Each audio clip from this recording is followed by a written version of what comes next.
Good evening, folks. This is Ron Tyler with the Emergency Management Associates.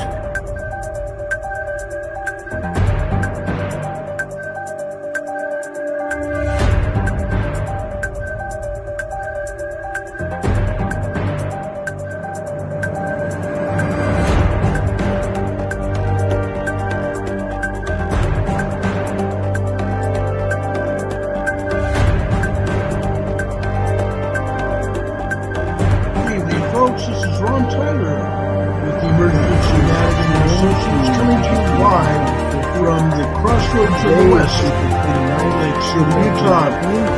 The time right now is 7:05 p.m. Barely clear on the backside of the sun, and the earth is rotated with the sun hitting the earth is rotated around 3.5 miles southeast of the earth now. The solar wind also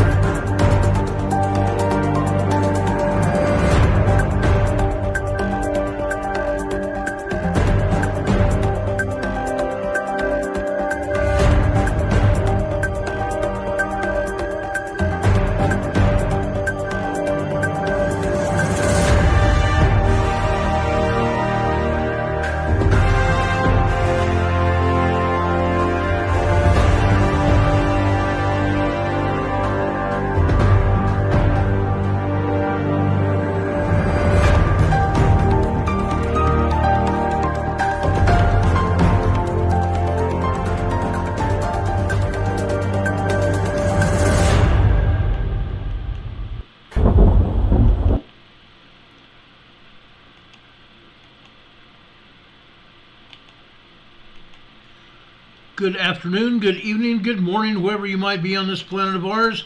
Welcome to Emergency Management Associates, coming to you from the Area Command, 392 miles west of Kitty Hawk Beach, North Carolina. We want to welcome everybody who is participating in this broadcast tonight, and thank you for being here. As we've been doing for quite some time, we're going to start off with the Pledge of Allegiance to the United States and also our national anthem. Would everybody please rise?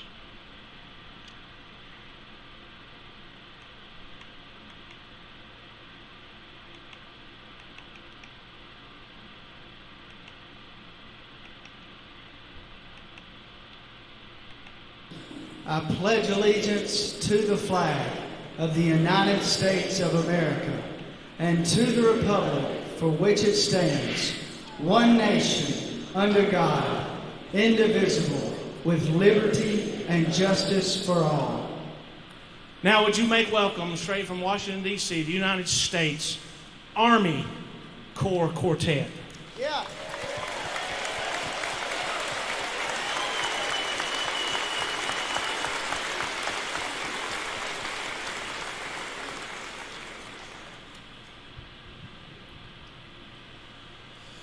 Oh, say, can you see by the dawn's early light what so proudly we hailed at the twilight's last gleaming, whose broad stripes and bright stars through the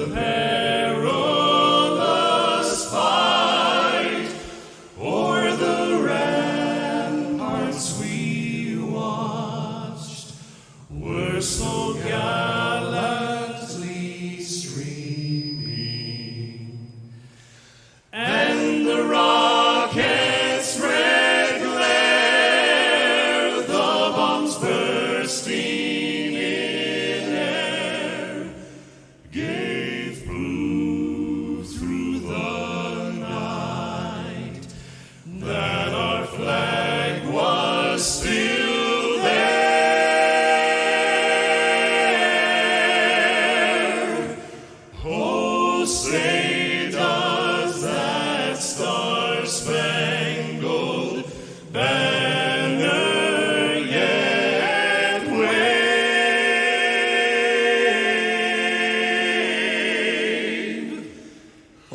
the land of the free.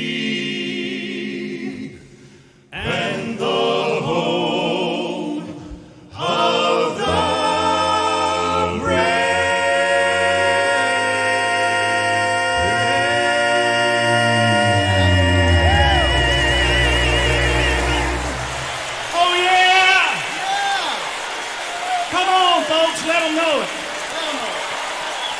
America's finest right there.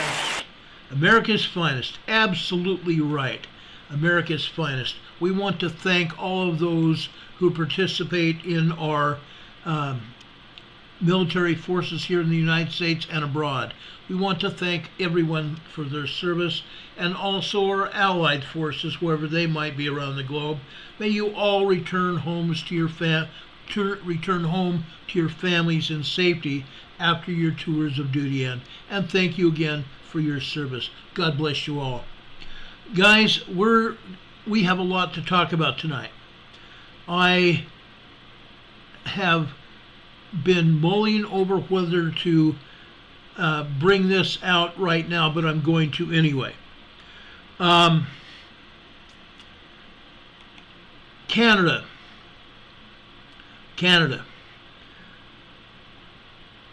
Before Tucker Carlson was canned at Fox News, he had put together a long program, a documentary on what would happen to Canada if all the crap hit the fan. Both the United States and Canada had been invaded, and all heck went to pot. Well, folks, I'm going to talk about that, and I'm going to play a video for you that was a preview for that program. We may not ever see that program, okay? Conservative media personality Tucker Carlson is no longer on the air at Fox News Channel, and apparently his documentary about tyranny in Canada will never see the light of day. The Canadian press reported that the documentary that had been slated for release this past Monday, but according to the news outlet, a Fox spokesman noted there are no further episodes of Tucker Carlson's originals running on Fox Nation. But various other Tucker Carlson original documentaries currently remain available to view on the Fox Nation streaming network. A preview of the Canadian-focused documentary is still posted on Fox News YouTube, and I've made it available to you tonight via the Blaze network. But what if tyranny did arrive at our next door neighbor? What would that look like? What would our government do in response? Carlson asked that question. He then asked whether the U.S. would liberate the people living under authoritarian rule, tyranny, in Canada, as we have liberated others around the globe. Fox News doesn't give a one hoot and holler about America or Canada. So why would it care about airing the episode about Canada or the rest of the world? What do you think? What do you think?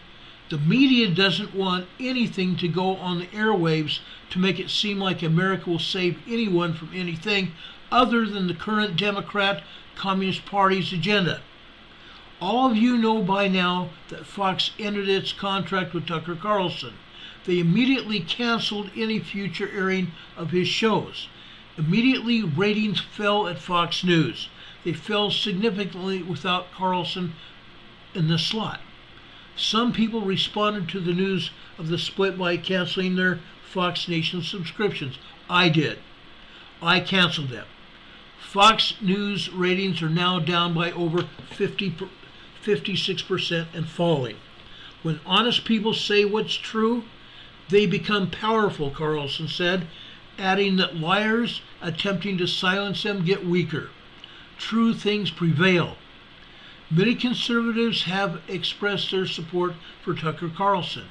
His video that Tucker put out almost immediately after his split with the network was announced, he put out a video that explained exactly what he knew at the time, which wasn't much of anything.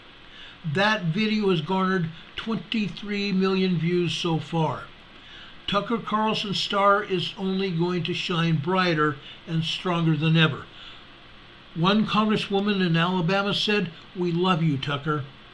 We hope that Tucker will produce and record other videos about what he believes with Canada, America, and around the world, and what he thinks is going to happen as our society continues to fall apart.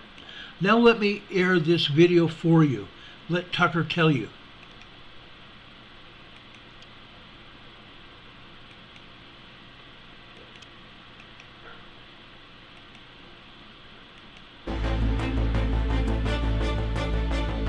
Welcome back from the Fox studio lot in Los Angeles. We're happy to be here. For more than 100 years, the United States has, as a matter of official policy, opposed dictatorships around the world. But what if tyranny arrived right next door? What would that look like? And what would our government do in response? Would we liberate the people living under authoritarian rule as we have around the world? That is the topic of our upcoming Tucker Carlson Originals documentary, Oh Canada. Here's a first look at what we found. The cost of freedom is always high, but Americans have always paid it. Some nations may be able to turn a blind eye to atrocities in other countries. The United States of America is different. Fortunately for the oppressed, America's influence is considerable. Roger, target mark by Italy. Oh, mankind. We would like to say people kind. Exactly. All right. The police then moved in and arrested me. Bye, Daddy. In the entire time that I was in prison, They shot me point blank. My mouth, my nose, my eyes. I received bruises, my hands were bleeding. Please show me arrest right now. I was arrested and cuffed and put in jail. The greatest danger of all would be to do nothing. We care about saving innocent lives. The tyrant will soon be gone. The day of your liberation is near. The day of your liberation is near. That was taken right from President Bush when we were trying to liberate Iraq and going in there again and cleaning house. We have liberated a lot of nations. I know for a fact what it takes. I had one of my buddies that I used to work with as a police officer. He was in Liberia when all hell broke loose and the Marine barracks that he was staying in was bombed and he was injured. Many of his colleagues killed because the United States was doing their job and liberating people. We fell apart in Afghanistan. We still have United States citizens stranded in Afghanistan. Recently, we pulled American embassy personnel out of the Sudan because all hell was breaking loose there. And there's a civil war there in progress, and we have over 1,000 Americans stranded in Sudan. How many more Americans will be stranded and given up on because of the policies of a tyrannical person and a tyrannical administration that are in charge? That's what I want to ask. Yes, I love and support our neighbors to the north. I have many dear friends and brothers and families over in Canada. And I want to tell them right now, they have my undying love and support. Our undying love and support. Whether this administration gives a damn or not, people like me will do whatever it takes to help liberate our brothers and sisters and families in Canada. They are like us. They are our flesh and blood. Fox News refuses to air the documentary that Tucker Carlson put together. I'm going to tell you right now, he ought to air it himself. He put it together.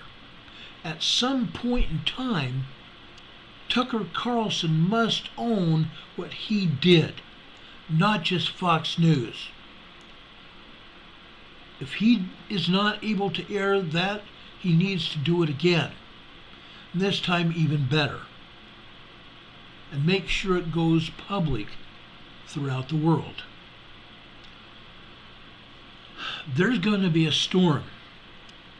It's not just going to be a storm where storm clouds move in with rain, hail, tornadoes, and lightning. There's going to be a storm that's worse than anything any of us have ever seen. You can take that to the bank. Tonight, later on, we're going to talk a bit about preparedness and what we need to do, because it's almost too late. I want to tell you that right now. It's almost too late. Let's talk about earthquakes. Earlier today, there was a 3.6 over here just north of San Francisco in a place they called Point Arena. Point Arena. Let me tell you something else. It was more than a 3.6. I believe it was probably closer to a 5.0 large earthquake. I've had a great amount of time today going over the facts, going over all the data. There were a lot of felt reports, both on the EMSC and the USGS after event analysis. The scientist back page.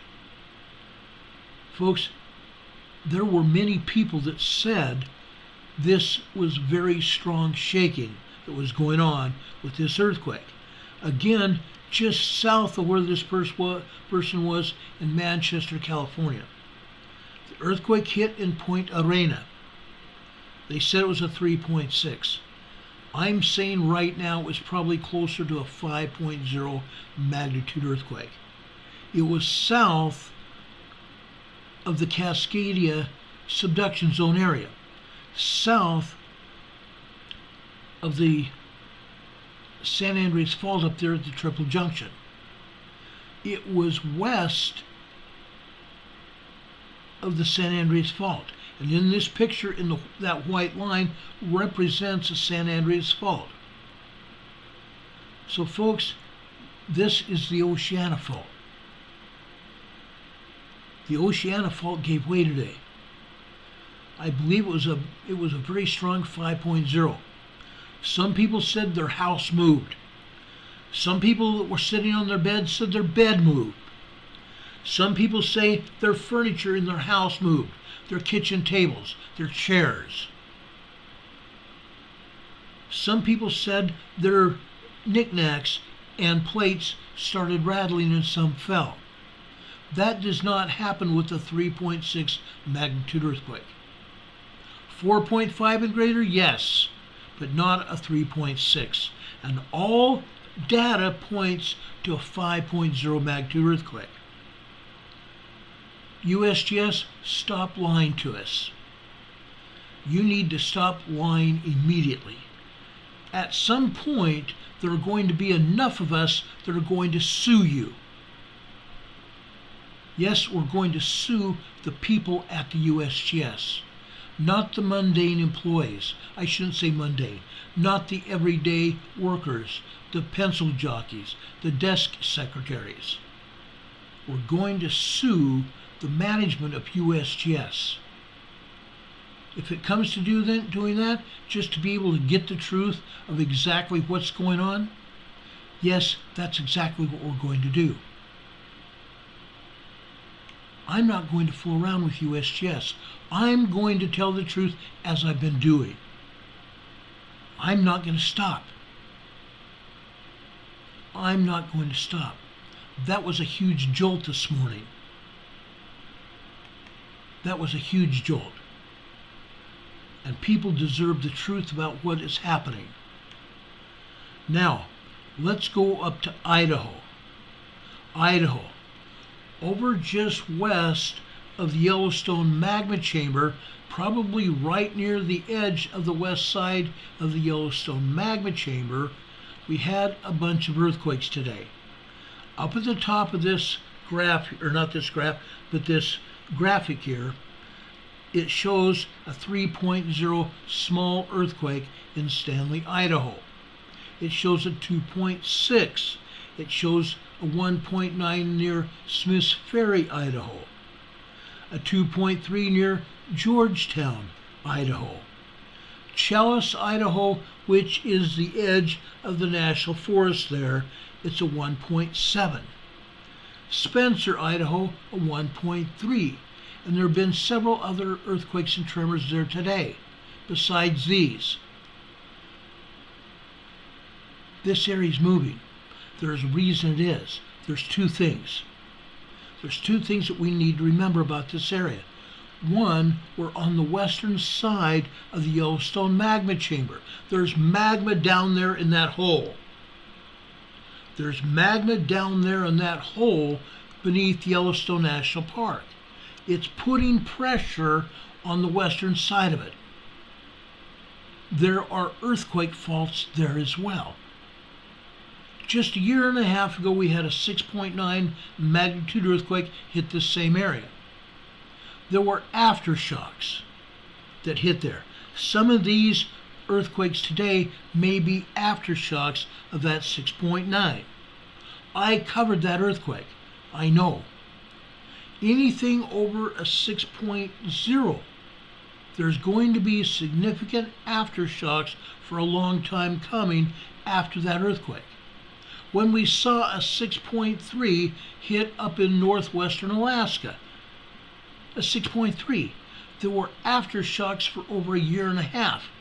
And still occasionally there's an aftershock there. We've seen aftershocks literally all over the world. What is going on in Turkey?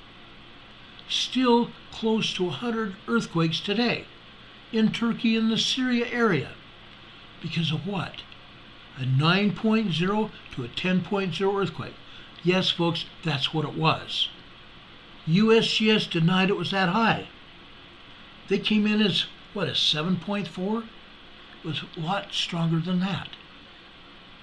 We've seen 7.4 earthquakes before, but nothing of the magnitude that we saw hitting Turkey that left a huge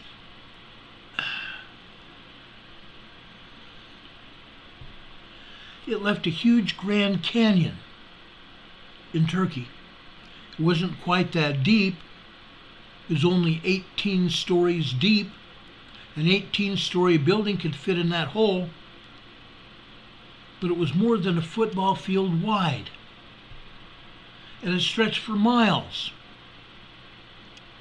A 7.4 magnitude earthquake usually doesn't do that. A 9.0, yes. A 10.0, absolutely. And the destructive power of that earthquake in Turkey is still having ramifications in Turkey today, with 4s and 3s all over the landscape. Even up until before last week, we were having large 5s there. USGS, you need to get off your tails and make it right. People cannot stand to be lied to, and we won't tolerate it. We demand the truth. These earthquakes in Idaho may also be a predecessor to a larger quake that's coming. That's the other side of the coin. We've seen that happen. We've seen that happen a lot. Let me bring up the USGS map for just a minute.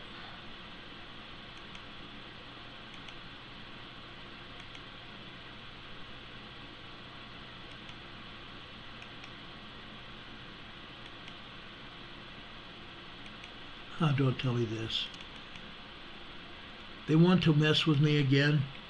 I just set this up not more than a couple hours ago. We'll fix it. We'll fix it, I promise.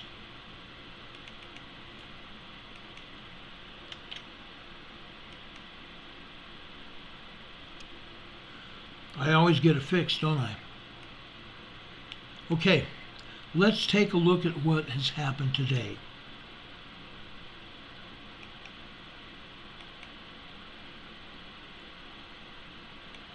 Okay, let's go up here into northern Idaho. Okay, this is Stanley, Idaho. This is that 3.0 magnitude quake here. Right here, there's the 2.6. Here's the 1.9. Over here to the west is Smiths Ferry, Idaho, another 1.9. You can see on this map where the fault zone is. Smiths Ferry, Idaho here. You can see the fault zone clearly to the north. As it rounds the east side of Smiths Ferry, it drops a great deal further south, and you can see it curving further south and west. Over here in Stanley, Idaho, you can also see other fault zones here, and it's very clear. Right in this area here, there's a huge fault zone going south. It stretches from the very north here and goes south here. Okay? That's what's happening there. Let me pull out here. Let's go further west. This is Challis, Idaho. Challis, Idaho. This is part of the National Forest. Challis, Idaho is the western boundary of the Yellowstone magma chamber. You can see what's going on here. You can clearly see it. Further west here, there's a tiny tremor. This is a 0.9 in Spencer, Idaho. This is in the Yellowstone magma chamber area, the region. Okay, you can clearly see what's going on here. Okay, I want to make it perfectly clear that everyone understands where these earthquakes are coming from. There are a lot of worried people, and they have a right to be worried because the agency is not doing their job. They should be explaining what is going on when we have swarms of earthquakes. Swarms of earthquakes. Speaking of which, let's go down to Southern California. Okay, what is happening here today? They are saying that there are no earthquakes here in the upper Imperial Valley south of the Salton Sea. Again, they're lying to you. They're lying to all of us. I can show you seismograms upon seismograms, 6 or 7 of them showing plenty of earthquakes in this area today. Yet they're saying, oh, there's none. This map says there's none because USGS says there's none. I beg to differ with them. Tomorrow, I hope to show you current seismograms from this area. As soon as Caltech posts them, I will post them here, and we'll go over each and every one of them because people deserve to know what's going on. Down here in southern Imperial County, right at the border, this is a 2.1 magnitude earthquake here in Heber City, California. Heber City, California. This one is in the middle of a field.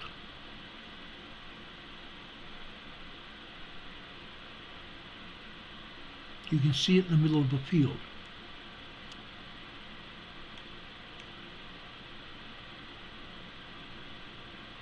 I don't know why it's playing games with us there, but it's sitting here in the middle of this field here.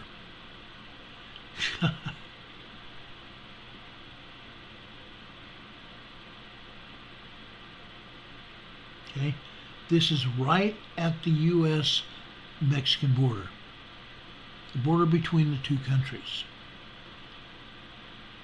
Okay, Earlier today, we had earthquakes down here in Mexicali on the Mexican side of the border. They're continuing to occur, but the agency refuses to show us. For whatever reason, the agency doesn't want us to see it. And so be it. Up here on the northwest side of the Salton Sea, and this has nothing to do with the San Andreas Fault, this has to do with the San Jacinto Fault here. This is a 1.1 near Ocotillo Wells. Ocotillo Wells. This is in the eastern foothills of the Chocolate Mountains here. Okay? And up here in the Anza Gap area. This is a 1.9 near Indio, California. 1.9 tremor near Indio, California. North and west of there. This is Idlewild, California. This whole area that I'm showing you right now, north of the Salton Sea, this is the Anza Gap. This is the Anza Gap.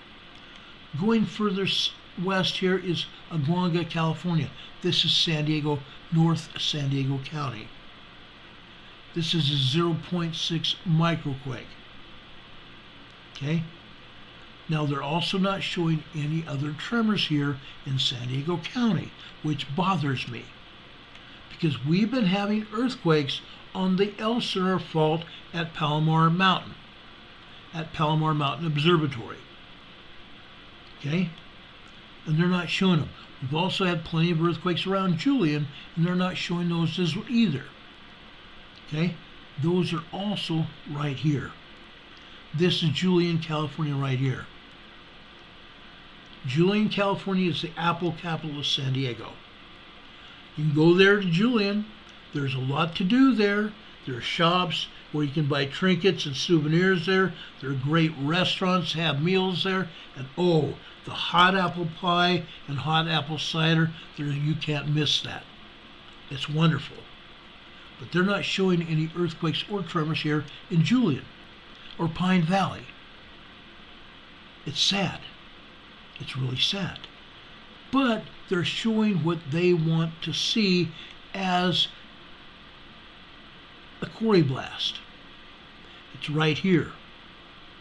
Okay? They continue to show this diamond as a quarry blast. Let me make it out in blue here.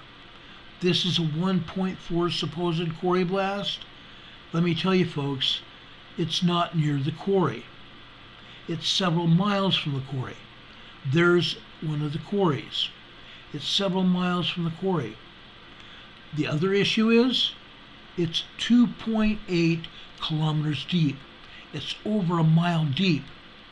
What business is blowing things up over a mile deep into the earth? Nobody. Nobody know how. The only people that go that deep are oil and gas people, and they go up to 30,000 feet down.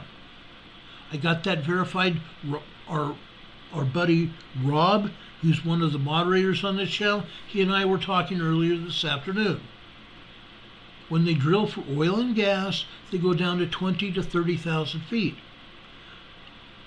Quarry blasters don't go that deep. Maybe a quarter mile deep tops, but not 1 mile deep or 2 miles deep. This is over a mile deep. This is not a quarry blast. Let me tell you some other things that confirm it was not a quarry blast. Look where it's located. It's located just southeast of this housing development. Okay?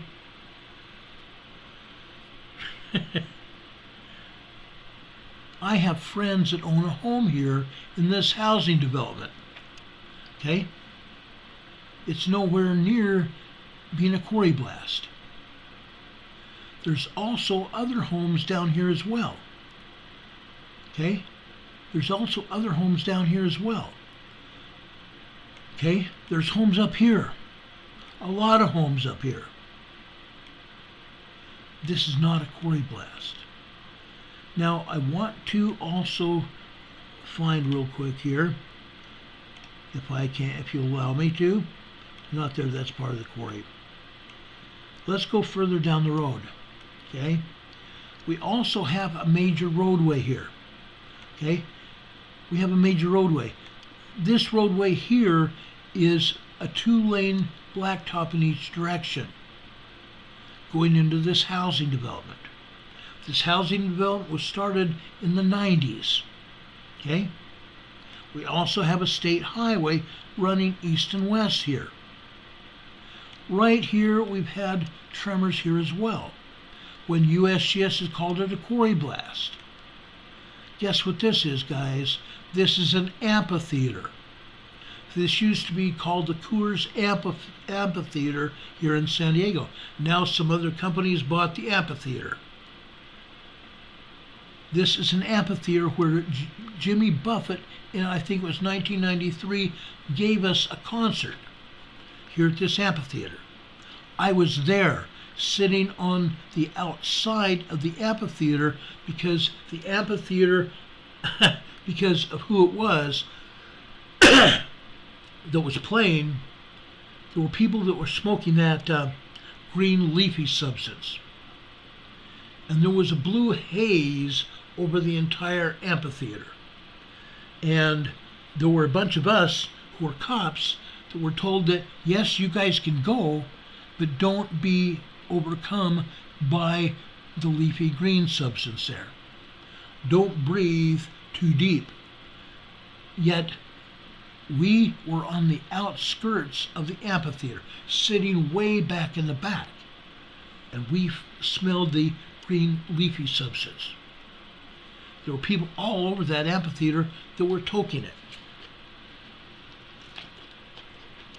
It was a great concert.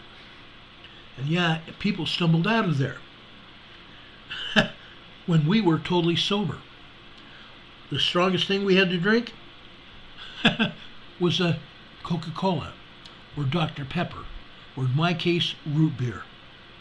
That night, I had about 2 16-ounce root beers. Okay? We're also told not to drink, none of us. Any of the San Diego cops, any of the federal cops, any of the Chula Vista cops. Chula Vista, this is in their primary jurisdiction, as well as San Diego County. No law enforcement officers that were working or visiting this concert were allowed to drink or do anything else. So all of us were sober. And my party and I, we got out of there as soon as we possibly could to get away from anybody else that shouldn't be driving, if you get my drift. So no, folks, this was not, I repeat, this was not a quarry blast. It's too close to homes. Nobody's going to want to pay for broken glass, broken windows, broken dishes and plates and glasses. People that have some money also live in this area. This company that's over here in the quarries isn't going to want to pay for crystal dishes and such out there. It's not going to happen. Okay? This is not a quarry blast, regardless of what USGS says. And I pointed this out before with other places, not just here in San Diego County, but all over the world. Just because USGS says doesn't make it right. Okay? It just doesn't. Okay? Like I said, up here north of the Salton Sea, this is an area that they call the Anza Gap. When something is going on, there are earthquake swarms here in the Anza Gap. And there's been a greater earthquake swarm here than we see now. We've seen 100 earthquakes and tremors listed in this area.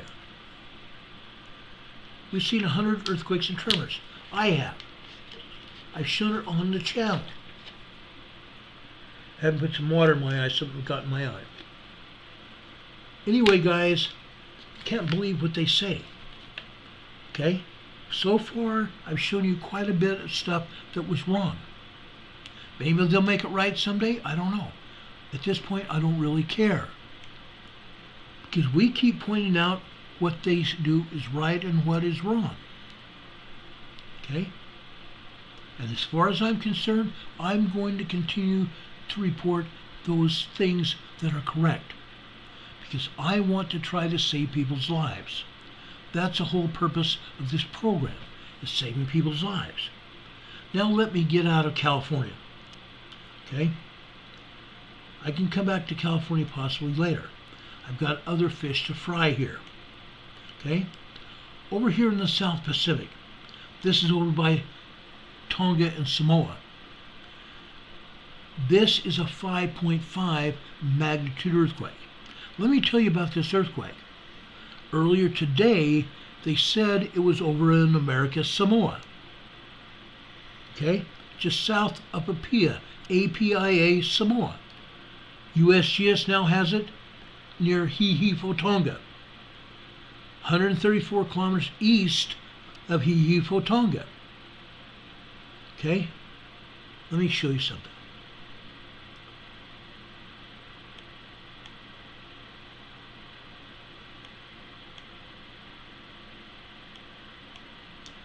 Right here. See this big island right here? That's Aveyah, Samoa. And the other Samoan islands are out here as well. Okay?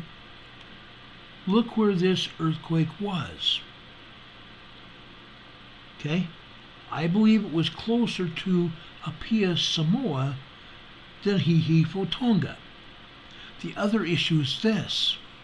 They're showing this as a 5.5. It came out as a 5.8. Earlier today, they had it as a 5.6. They've continued to downgrade it. Okay? They've downgraded it 3 or 30%. I can't say 30%. It came down 3 points. Okay? Each point is 10. Is a factor of 10. 30% would be, it had to have been like a 10.0. It wasn't. It was a 5.8. But it came down 3 points. Okay? They lost 30 points there, actually. Okay? The magnitude 8.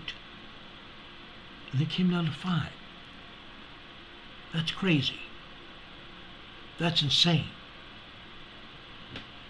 Again, they don't want anyone to believe that there's a large earthquake out here when it was. They just don't want to. Now, Tonga is way over here, 134 kilometers away from Tonga. It was closer to Aveyah, Samoa. And it came out as near Samoa earlier. They changed it. Heaven forbid that they tell the truth. We've got a couple other earthquakes over here. This is Vanuatu region. This is a 5.2. This is 10 kilometers deep. 6.2 miles deep.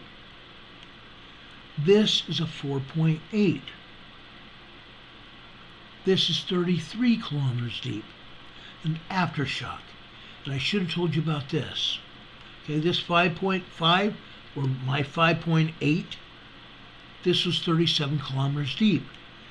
As is this earthquake here, 33 kilometers deep. Okay?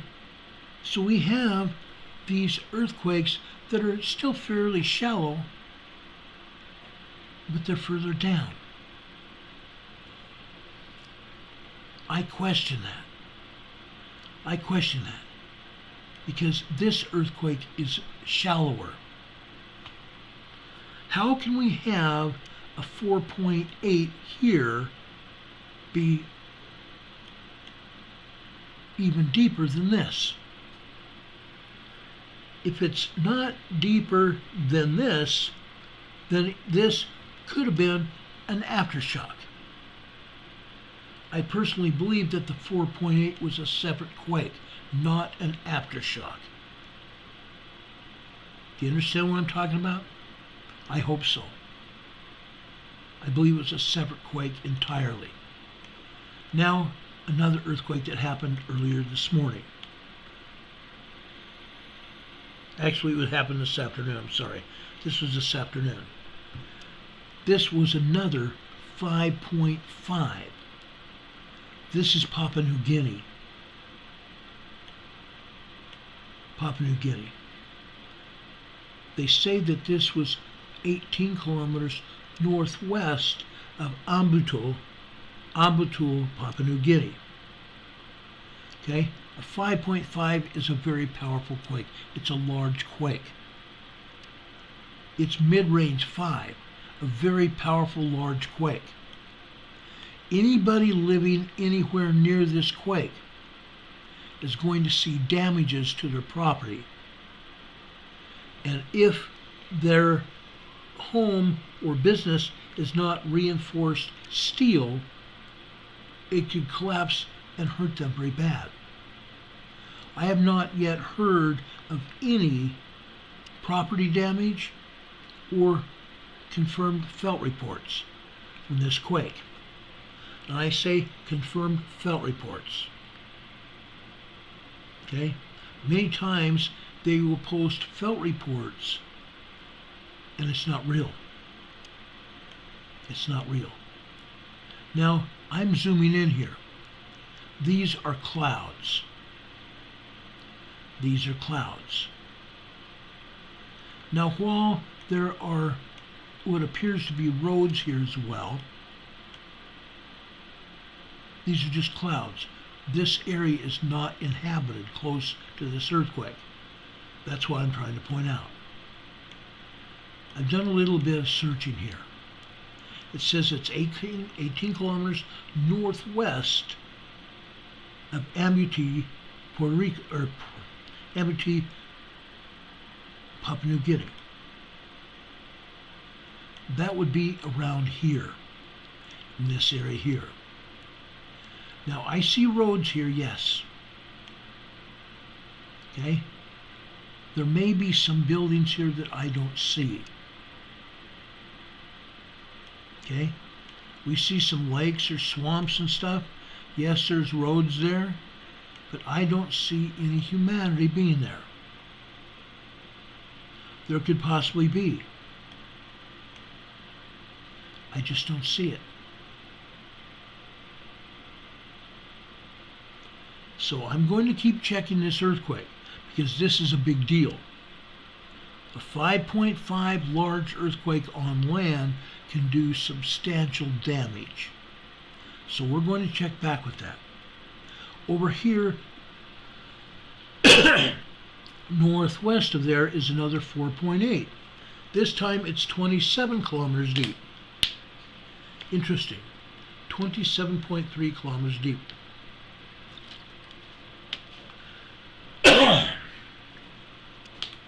Sorry about that.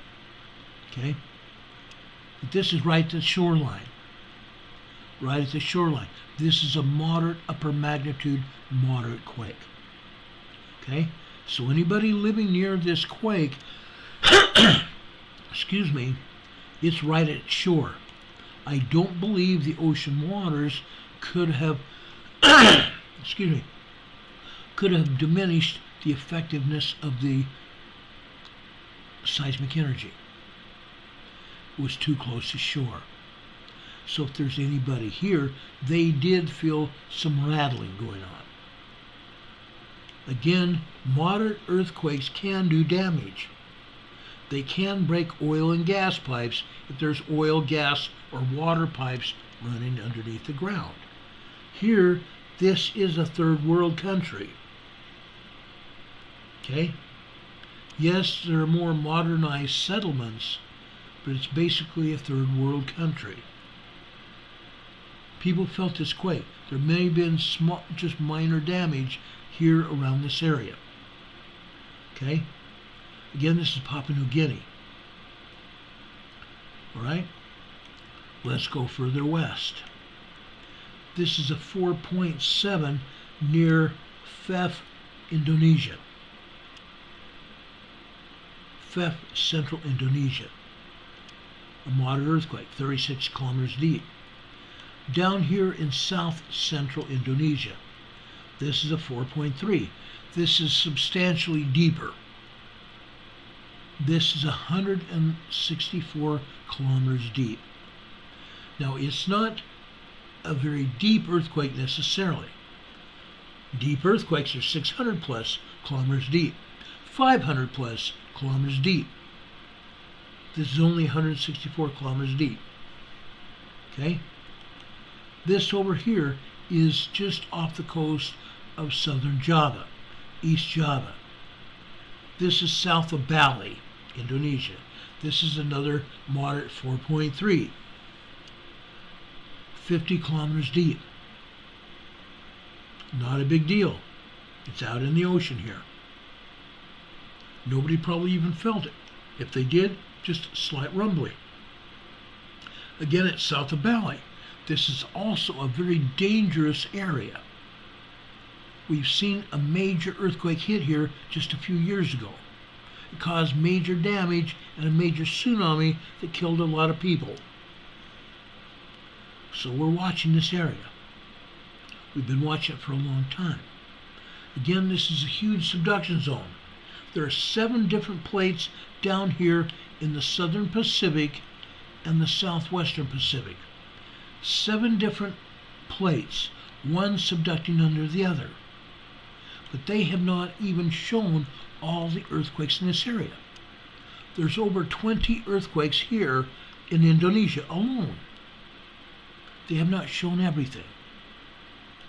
Over here to the west, okay? This is over in China. Over in China. This is a moderate 4.6. But again, there was a much larger earthquake. This is a 5.2. Okay? This is 18 kilometers deep. Right here you can see that it is in a craton area, a plate area, where the edge of the craton comes up here, and where does it turn? It turns left into the Himalaya mountains. Okay? So you see what I'm saying? There's every reason to try to figure out why the quakes happen and where they happen. We usually find the reason very quickly. Very quickly. As for this quake, this is also an interesting quake. It's in the Afghanistan, Tajikistan area, the Kurdistan area. This is a 4.6 earthquake. Actually, I should say Kurdistan. That's over further east. Okay, this is Tajikistan and Afghanistan, and there's another Kyrgyzstan, whatever it is, I don't remember. But anyway, this is an area where they get a lot of earthquakes. Why? Because of this great craton edge here, the Himalayan mountains. Okay? Then we can go further east. What do you think we see here? Okay? Again, they're not showing word one of any earthquakes here in western Turkey, are they? Not anything. Not anything. Turkey and Syria here, they're not showing a single earthquake. That's just wrong. That's just cotton picking wrong. There are many earthquakes. There are a great many earthquakes. If they get their butts up and do the right thing. I want to show you this, because this tells a story.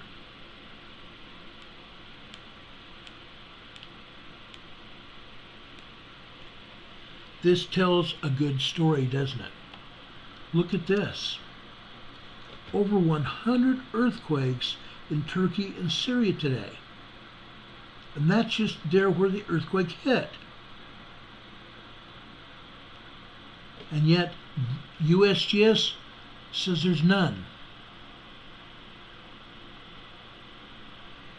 USGS says there's nothing happening there. I beg to differ. The only other earthquake that they have here is over here in Albania, northeast of Greece. If Albania has an earthquake, what's going on in Greece? That is going on in Greece. Okay? Again, they're not telling anything. Look about Italy. Look at Italy, guys. Let me raise it or enlarge it here so you can better see it. Look at Italy. Look at all those earthquakes in Italy. USGS doesn't show any. Not one. Not one. Then just northeast of Palermo, we have a 1.9. 1.9 there. Okay? Interesting. Over here in the Alps, earthquakes, huh? Earthquakes. Lombardia, Italy, in the Alps is a 1.3. Further west is 0.7 in the Swiss Alps. Just north of there, in Switzerland, we have a 1.0. Tremors in the Alps. Not surprising. This happens all the time. USGS doesn't show anything, do they? On the border down here, let me enlarge this area a little bit for you so you can truly see what's going on. I want you to totally understand what's happening here. Right down here along the border of France and Spain, we have two other earthquakes here. This is a 1.6. That's in the Riviera of France. This is Spain. It's a 1.8. This whole area, all west here, between the border of France and Switzerland, gets hit by minor earthquakes all the time. All the time. Again, it's a plate edge here between Spain and France. Another place where USGS still gets it wrong, and they refuse to tell the truth. Right in this area here, just east of the Strait of Gibraltar. Strait of Gibraltar is right there.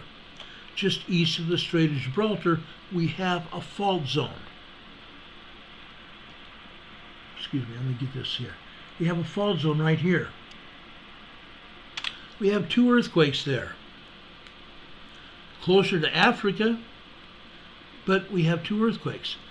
This is a 2.6, and this other earthquake just beside it is a 2.4. But there's another earthquake just south of there. Okay? It's southeast of there. This is in Algeria. This is the 3.4 in Algeria. Look at where it's at. It's also on a fault zone over there in northern Africa. That's why they got it there. That's why they got hit there. Okay? So I showed you the eastern side of Gibraltar. Let's go over here to the Azores. San Vicente, Azores. We have a 2.5. Okay? In the Canary Islands.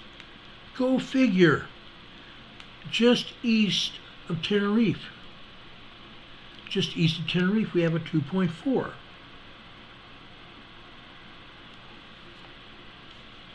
We have a 2.4 there. USGS shows nothing in the Azores and nothing over here in the Canary Islands. Interesting. Interesting. But out here in the mid-Atlantic Ocean. This is the northern mid-Atlantic. This is a moderate 4.5 earthquake here. Isn't that interesting? A moderate 4.5. Why? We've had earthquakes that come from the deep south here in the Atlantic Ocean, over here in the South Sandwich Islands. Then they go up the mid-Atlantic. That's why we have a 4.5 today. Okay? Further west here. This is Puerto Rico. We've talked about this before. This is continuing to be a small cache of earthquakes, or a small swarm. Why? Why are we seeing these swarms here in southwestern Puerto Rico? Because nearly 3 years ago, 3.5 years ago, December 26th and December 28th, an organization that I won't mention tonight lit off 3 different facilities, one in Norway, one in Russia, and one in northwestern Australia. And they triangulated southwestern Puerto Rico and caused an 8.0 on December 26th, and then 2 days later on the 28th, they did it again, causing an 8.4.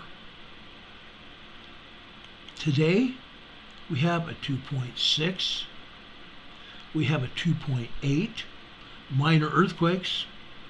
This is a 2.2 minor earthquake. This one here just happened. It's a 1.9. Right beside it, a 2.6. Right up here, another 1.9. Why do I get riled here? Because lives were affected. These were major earthquakes that hit this area. People were killed. Homes knocked down. Businesses destroyed. People lost their homes. They lost their livelihoods. They also lost a natural monument that had been here. Yes, they lost a natural monument that had been here. Wonderful thing, huh? When government does dastardly deeds, people lose their lives. That's what happened here. We're still getting aftershocks to this day. 3.5 years later. 3.5 years later. Do they care? No. No. Because they continue lighting off these facilities. And they're doing weather modification and everything else. They still don't get it. They experiment. They cause quakes. They cause all sorts of nasty weather. But they don't get it. They never will. That's why we're having earthquakes down here in Puerto Rico. Okay? Crazy it seems. It's insane. Are there only 3 earthquakes here in South America? No. There's more like 20 earthquakes here in South America. There's more than a half dozen earthquakes here in Central America. There's 20 earthquakes here in southern Mexico. Go figure. Go figure. What have we been doing up here? Okay? What have we been doing up here? This is Kansas, everybody. Kansas. This is a 2.5 earthquake. No, it's not a tornado. Dorothy and Toto were just fine. But a 2.5 earthquake. Why? People want answers why. Let me show you something else here. It wasn't just a 2.5 earthquake. Okay? This one here, this 2.5, see this great big huge fault area here? This is a huge fault area. This is why that earthquake hit. Down here, we have another 2.3 here in Kansas. Wonderful thing, huh? A great thing, actually. Okay? Right near a farm. What's over on the other side of the farm? An oil and gas plot. They're still drilling for oil in Kansas. Trying to get Dorothy and Toto's house to go boom boom. Shake, bake, and roll. That's what's going on in Kansas, guys. There's always a reason for everything, right? Most things, yes. Most things, yes. Down here in Okie. No, this is not Okefenokee Swamp. This is Oklahoma. This is Kearney, Oklahoma. Kearney, Oklahoma. A wonderful place to live. At least that's what I've been told. I used to have friends that lived here. Okay? What is going on in Kearney? Folks, this is an oil and gas producing area. Now, while I don't see any oil and gas plots, I'm told this is an oil and gas area. Okay? So someplace around here, within about 10 miles, there's an oil and gas plot, or several of them. Now, I don't see them, but that doesn't necessarily mean they're not there. Plus, this is an old map. Okay? I believe this Kearney, Oklahoma quake was due to oil and gas fracking operations. Okay? That's why that hit. Now, there's one over here. This is near Hubert, Oklahoma. They're calling this a quarry blast. This earthquake does not have a depth. Let's take a look. Okay? Let's take a look and see what we see here. It's out in a forested area. There happens to be a town here, but it's outside of town, probably 2 or 3 miles outside of town. Let's see what else is here. Over here. This appears that this is a quarry here. So we do have a quarry here. But look where the earthquake is. Look where the earthquake is. Yes, they may have already been starting on another quarry here. It's interesting how that would happen. Okay? Let's move in closer here. Let's just see if there's any farmland here, and it appears that this area is prime application for farms. It looks to be a farmhouse over here, maybe one over here too. Okay?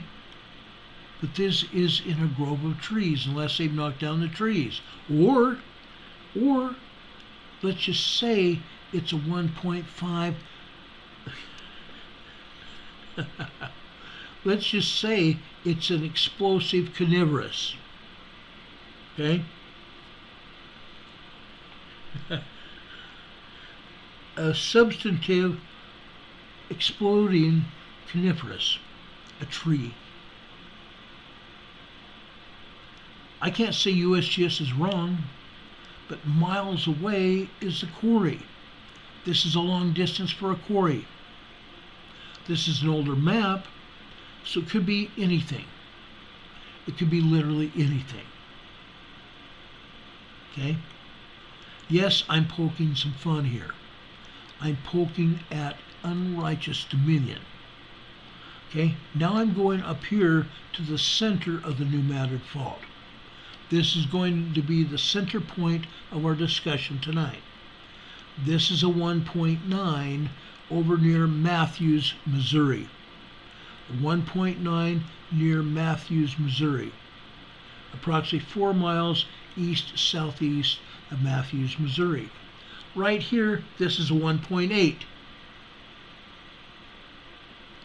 Right here is a 2.6 southeastern Missouri. Isn't that interesting? Isn't it funny how this happens?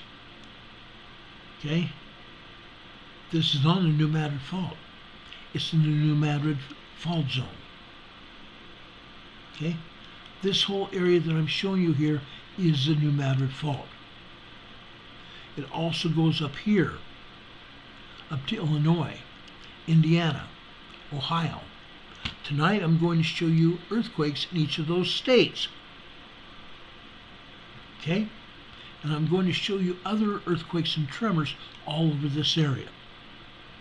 Yes, folks, the New Madrid Fault is beginning to move, and move in a major way. In a major way. And if we have time, we'll go up to the Pacific Northwest. Okay? Because we have a few things we ought to talk about there. Okay?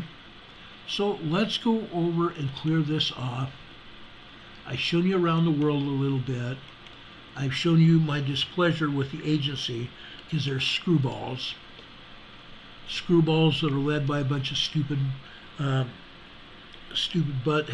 politicians. So let's talk about the New Madrid Fault. I just love the New Madrid Fault. It makes me happy to talk about the New Madrid Fault. This is Harrisburg, Arkansas, guys. This is the western side of the New Madrid Fault. The western side of the New Madrid Fault. Don't you just love it? Why am I showing you this? It's only one earthquake. Well, folks, that is a good enough reason for me.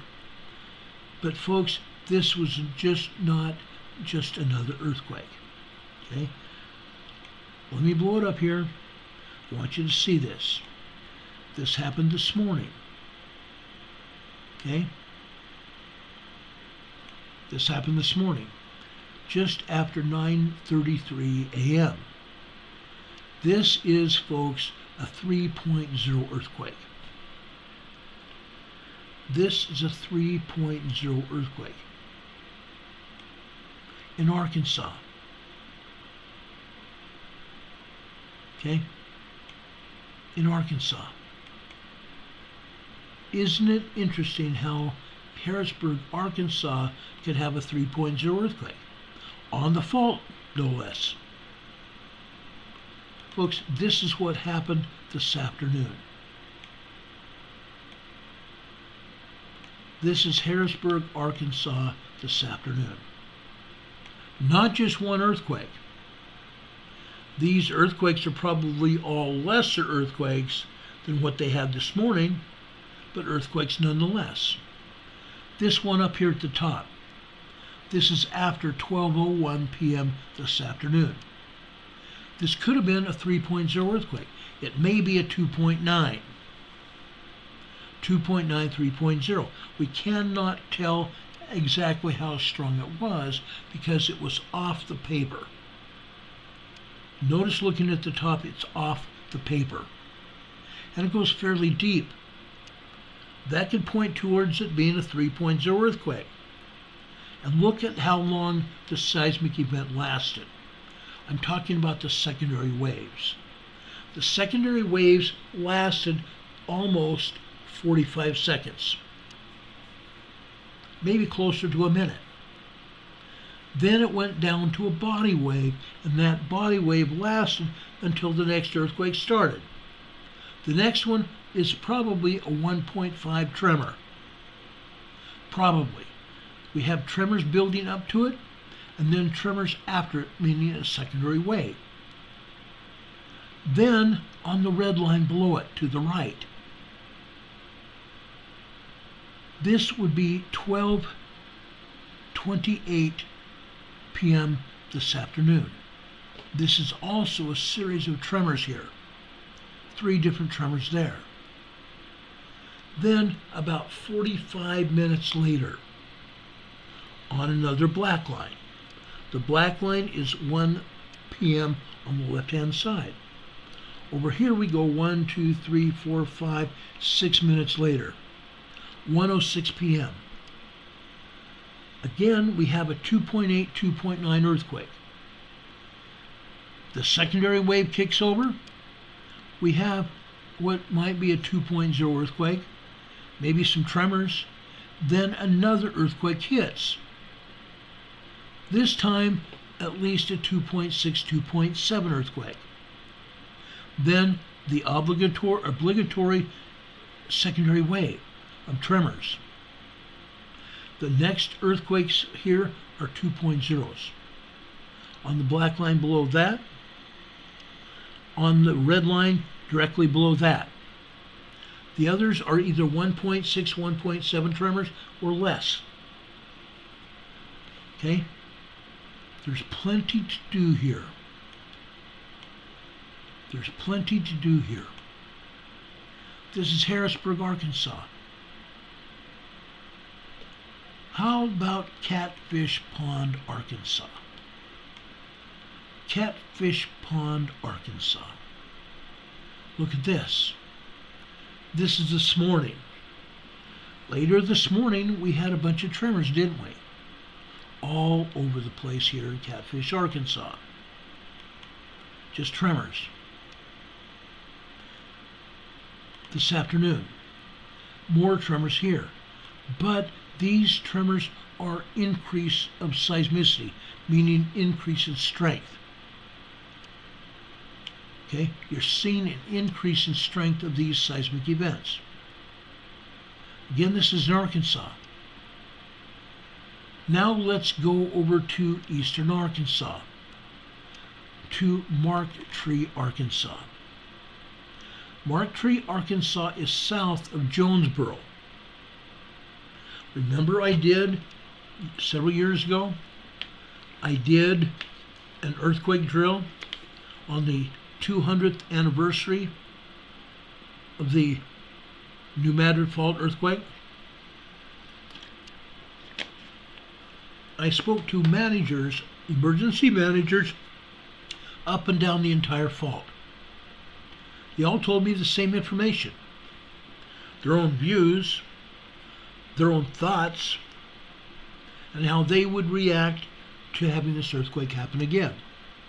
And what they wanted to do to prevent the loss of life, and what they wanted to do to prevent injuries. And they have their own goals, their own projects they have set up.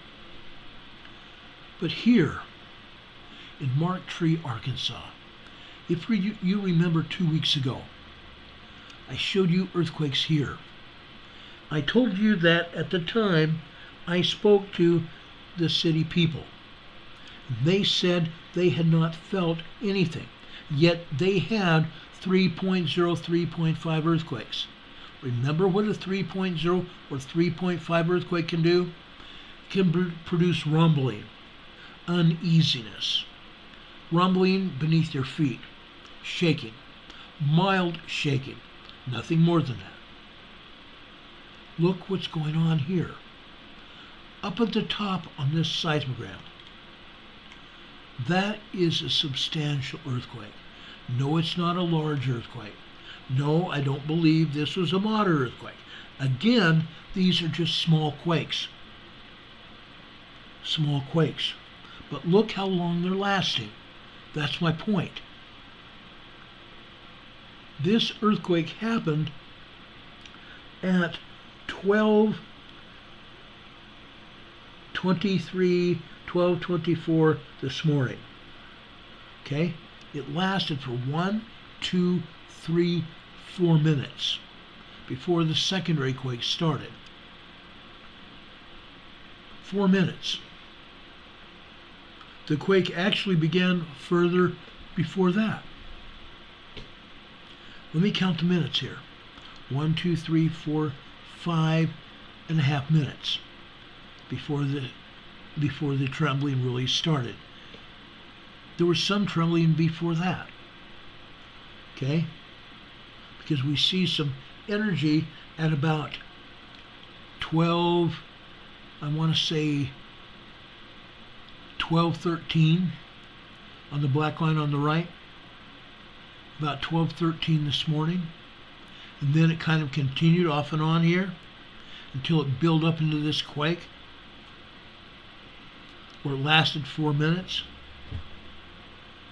See that? See these other tremors here? Long-lasting tremors. Long-lasting tremors. And then down here, later in the morning, what do we have here? These are good-sized quakes here. 2.5s, 3.0s.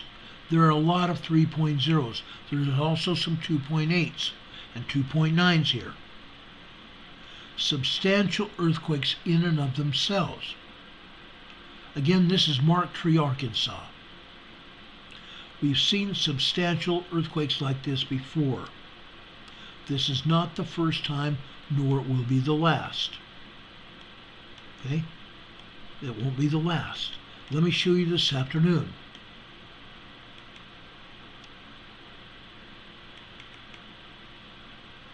Okay? Now, you need to know that I pulled these seismograms just after 4 o'clock this afternoon. But as you can see, these earthquakes continued. As you can see, these earthquakes continued. These are over 3.5 earthquakes on the left-hand side, in the blue.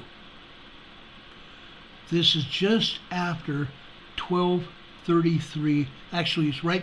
It started right before 12:33 this afternoon. The severe shaking lasted about 45 seconds, maybe a little longer. But notice how many quakes there were. It wasn't just one. Each line here that you can see represents an individual event. It was one quake after another there. And at one point, it was one quake after another right beside each other. Like boom, boom, boom, boom, boom, boom, boom. Okay? That's what happened there. There were foreshocks and aftershocks, the secondary quake. You can see these other earthquakes as well. The shaking didn't stop, and it probably still hasn't stopped. This is continuing to happen at Mark Tree, Arkansas. Okay? This is on the northeast side. On the northeast side, in the center of the New Madrid Fault.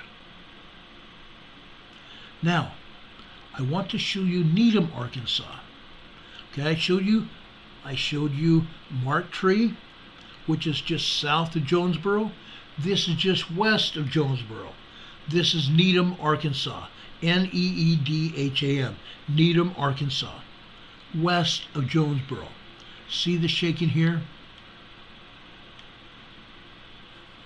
Okay, these are long duration tremors here at the top. Long duration tremors here after midnight. Okay, you can see it right after midnight.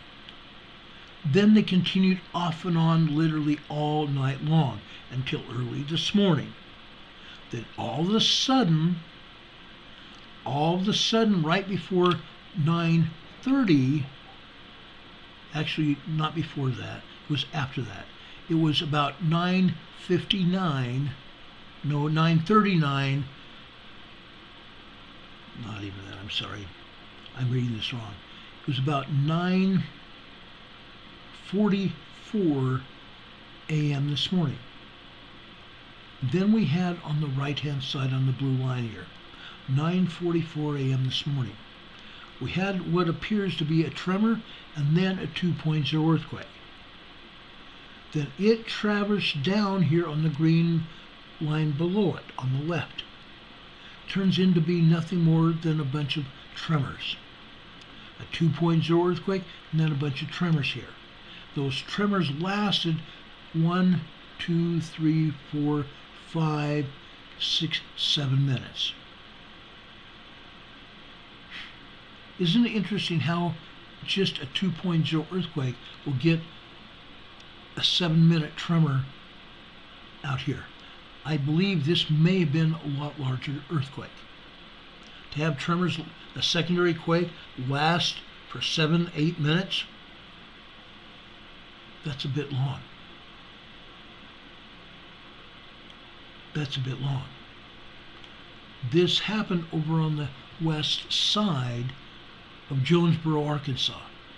A lot of distance between Needham, Arkansas, and the New Madrid Fault. However, when the major fault goes, when we have the major earthquake here, you're going to see Needham, Arkansas, and communities just like it obliterated. Because when the earth moves, it's going to move on both sides of the fault. There's going to be damage, significant damage out in Needham and out into Tennessee, and all the other states outside the New Madrid Fault. It's going to be felt all the way to the coast, the East Coast. It's going to be felt into Texas. It's going to be felt all the way to the Great Lakes. All the way to the Great Lakes, guys.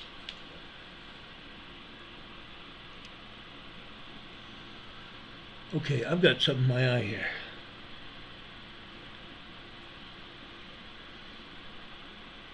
I don't know what it is. Feels like an eyelash pushing in my eye.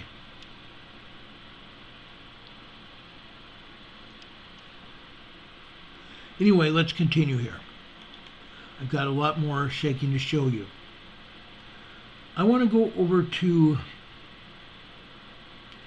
Ozark Folk Center here in Arkansas.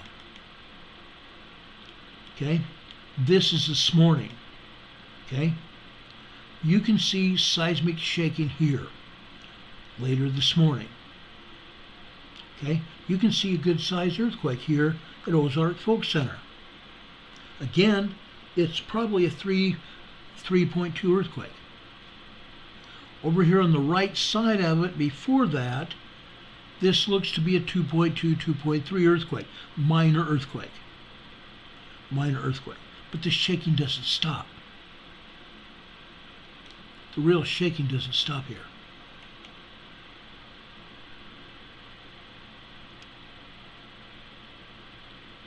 Okay. Let's go now south of Marktree. I want to show you Truman, Arkansas. Okay, look at this. Again, the shaking doesn't stop here. We showed you over there in Needham. We showed you over there in Marktree. We showed you Ozark Folk Center over there. Now we're showing you south of Marktree. Look at the earthquakes here. It doesn't stop, does it? Here at the top, here at midnight, early this morning, here at Truman, Arkansas, we see a long duration tremor leading to an earthquake. This was probably a 2.7, 2.8 earthquake. It went off the paper.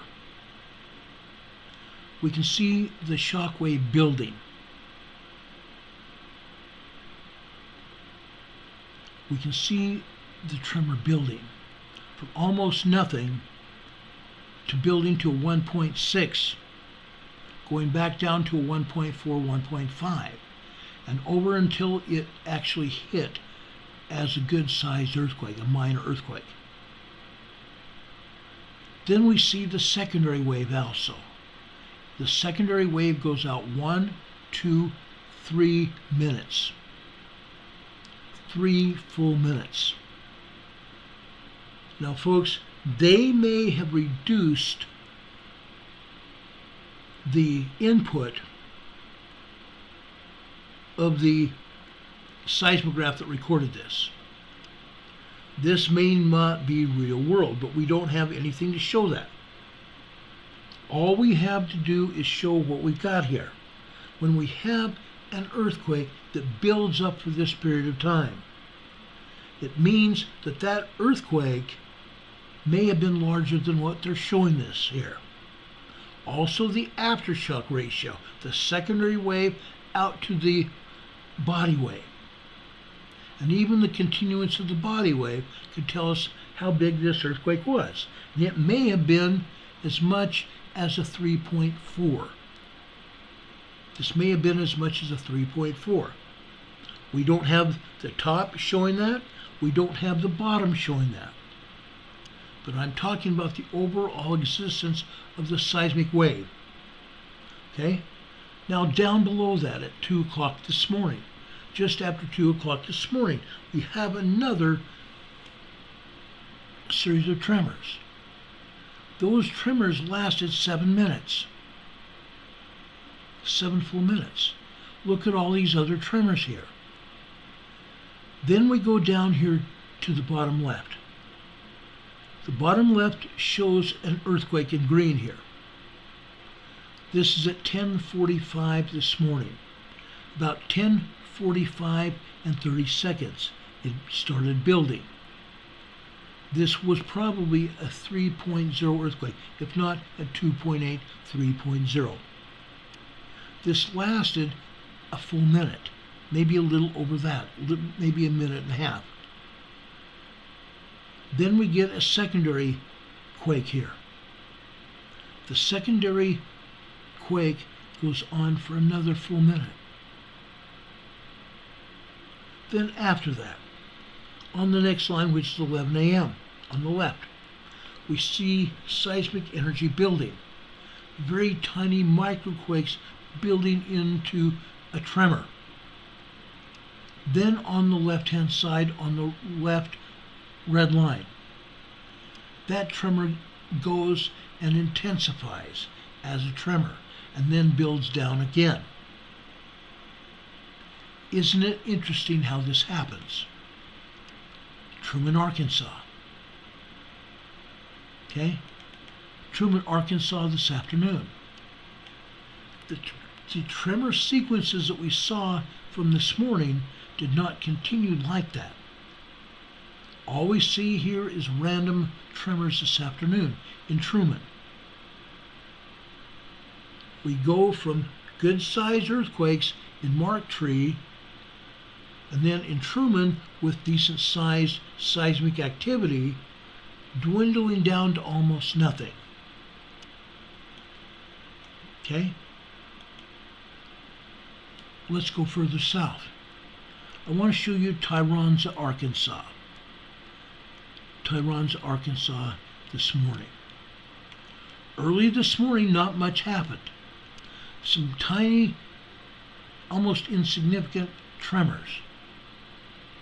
Nobody feels them, just tiny tremors, off and on all morning long. Then they start building. They start building here. Okay?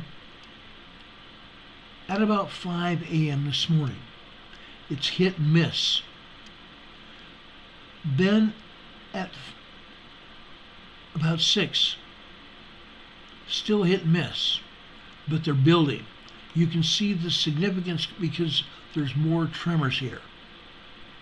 And it builds and builds and builds until 6:44 a.m. this morning on the right hand side on the blue line. Again, we have tremors there. All we see is a buildup of tremor activity. Then on the green line, which is 6:45 on the left hand side, this is where we see a 3.0, 3.1 earthquake occur. Then we see a secondary wave, and the secondary wave drops down and then builds up again to a 2.0, 2.2 earthquake. And then it deteriorates after that for a full minute. A good-sized earthquake. Look at the other earthquakes and tremors throughout this morning. Hit and miss earthquakes all over. And when you don't see hit and miss earthquakes, it's tremors again. Tremors again. This whole area along on the west side of the New Madrid fault guys is moving in a substantial way. 2 years ago, we always saw were tremors, many minor tremors. 1.2, 1.3 at best 2 years ago. In 2 years, we've gone from tremors and minor earthquakes all the way up to 3.0, 3.5 earthquakes here on the New Madrid Fault. It's happening, guys. This whole area is moving in a substantial way. This is Tyronza, Arkansas this afternoon. It continued, didn't it? Not with huge earthquakes, and I'm talking not with 3.2, 3.5 earthquakes, but it reduced it in size. Down here in the center right-hand side on the green line. Okay? This is 2:48,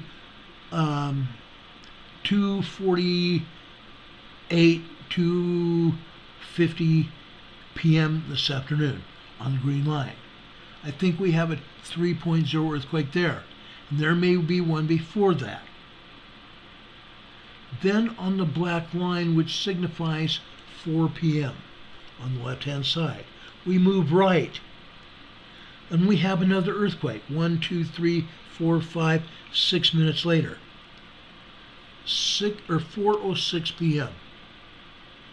That was probably a 2.9, 3.0 earthquake. Then all we have after that is tremors so far. But again, I pulled the seismogram after 4 o'clock. We don't see anything else after that. Substantial earthquakes on the western side of the New Madrid. Okay? All up and down the fault. Let's show you some more. Okay? I want to go over to... I want to go north of the fault.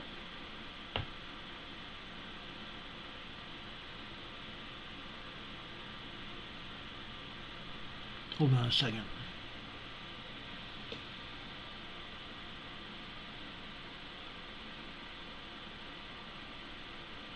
Let's go over to Fairfield, Illinois. This is Fairfield, Illinois, guys. The top line is midnight this morning, last night. Look at all the tremors here. This is the north side of the New Madrid Fault. We have a lot of tremors here, don't we?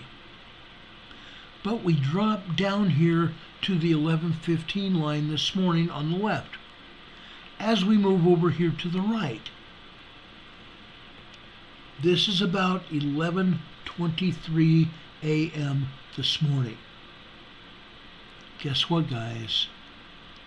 Up here on the north side of the New Madrid Fault, we have a 3.0 earthquake.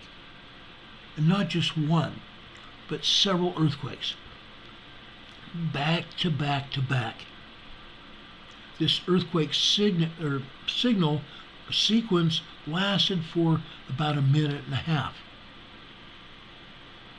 A minute and a half long 3.0, 3.2 magnitude earthquake. That's substantial. That's substantial.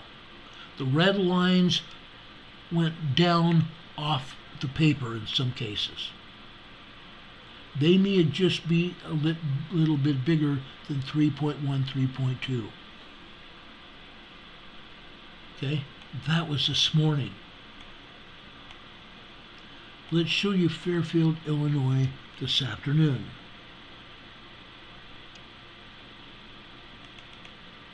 Right here.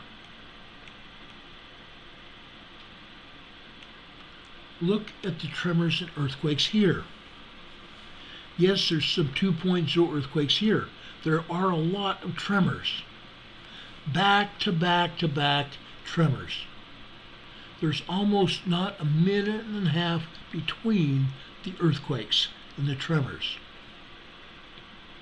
Okay? Incredible stuff. This is in Illinois. Illinois. Let's go over to Stronghurst, Illinois this afternoon. different city in Illinois. Look what we have here. For the most part, all we have is tremors, except at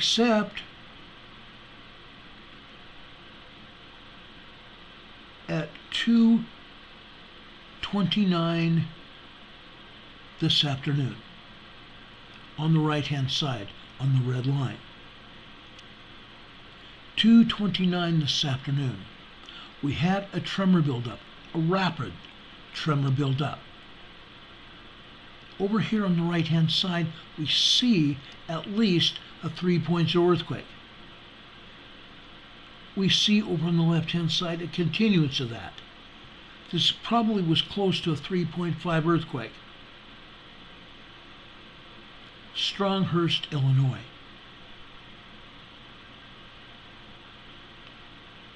Then we have just a small, tiny secondary wave. Then it goes into a body wave which continues down, all the way down that 15-minute time period to the right, until we get a series of tiny tremors. Very tiny tremors on that blue line. Then all we get after that are tremors, nothing more. So we see upwards of a 3.5 earthquake here in Stronghurst, Illinois. That's a big deal. That's a felt earthquake. That is a felt earthquake, ladies and gentlemen. You can't not see this. The seismic energy up and down the entire New Madrid Fault. It's moving. It's moving like none before. We haven't seen these larger earthquakes in the north before. Again, when the New Madrid Fault goes, the seismic energy is not going to just stay in Southern America. I shouldn't say Southern America. It's not just going to stay in the southern United States. It's not just going to stay in Louisiana. It's not going to stay in Arkansas. It's not just going to stay in Mississippi or Kentucky or Tennessee. It's going to move north. And as you can see, it's already doing that. You folks to the north end of the New Madrid Fault, you guys can see 5 to 6, maybe even a 7.0 earthquake, along with everybody else up and down the fault. You're seeing it. I've shown you 3.0 earthquakes further south, 3.5 earthquakes further south. All of a sudden over here in Illinois, we have a 3.5 earthquake. That's significant. This is very significant.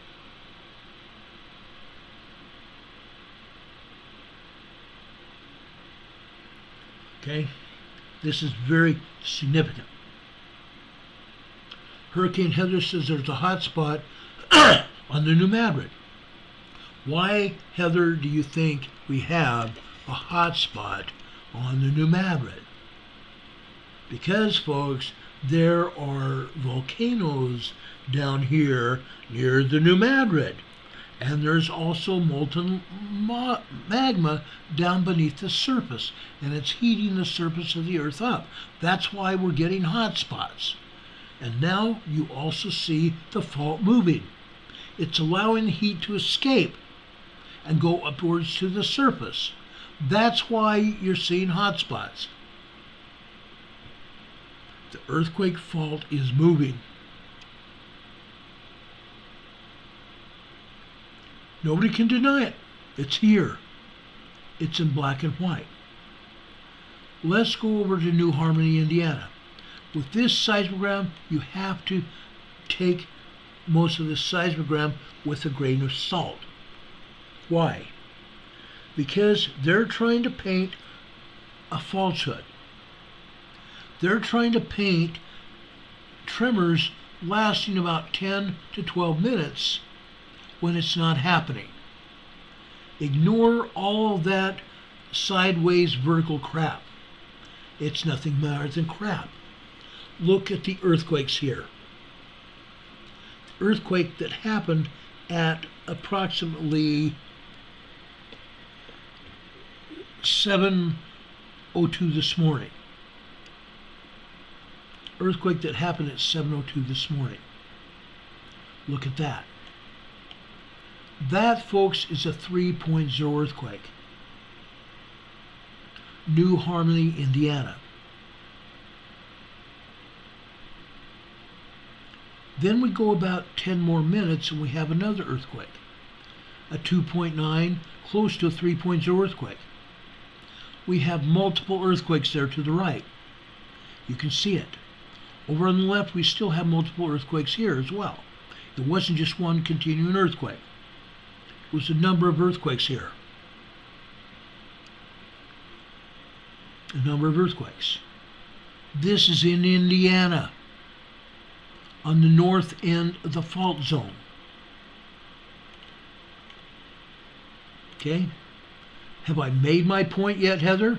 Have I made my point here, Rob? Have I made my point, Michael? Don, have I made my point? The entire fault is moving north and south. The fault is pressing together. We're getting seismic strength coming from the East Coast because the Atlantic plate is pushing on the North American plate and pushing it in a south-southwesterly direction, putting a ton of pressure on the New Madrid fault. Now, on the west side, we've got a ton of seismic energy on the west coast. All that energy is moving east. And when that energy moves east, it puts a great deal of strain on the western side of the New Madrid fault, adding to the strain that's already on the eastern side. It's no small wonder that this fault is going like it is. This fault could go in a major way at any time. A couple of weeks ago we talked about it. Scientists believe the New Madrid fault could go at any time, not just 25 years from now like they first said. Now it can go at any time. Anytime.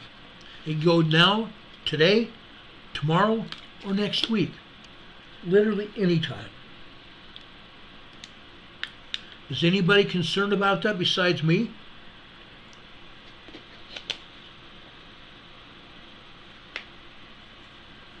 Don Patoka says, just because my GPS readings are changing. Yeah.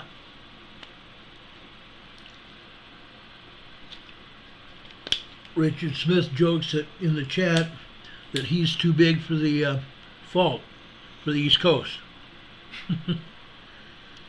Well, I'm telling you, the Atlantic fault is bigger than you and me both. And it's pushing both of us east or west. All that pressure from the east is going west. It's moving. It's putting a lot of strain here. Now, Nathan Hester has a comment here in the chat. His comment is, a lot of power plants along the Mississippi River from Memphis to St. Louis. You're absolutely right. What do you think is going to happen? When they put up the power plants, the scientists and everyone else were thinking that this fault wasn't going to move for a very, very long time. Well, guess what, folks? When this fault moves, it's going to move in a huge way, and it's not going to settle down. It's not just going to be periodic. When it moves in a major way, it's going to move in a major way immediately. And it's not going to stop. It's going to shake and shake and shake. It's literally going to shake and shake and shake.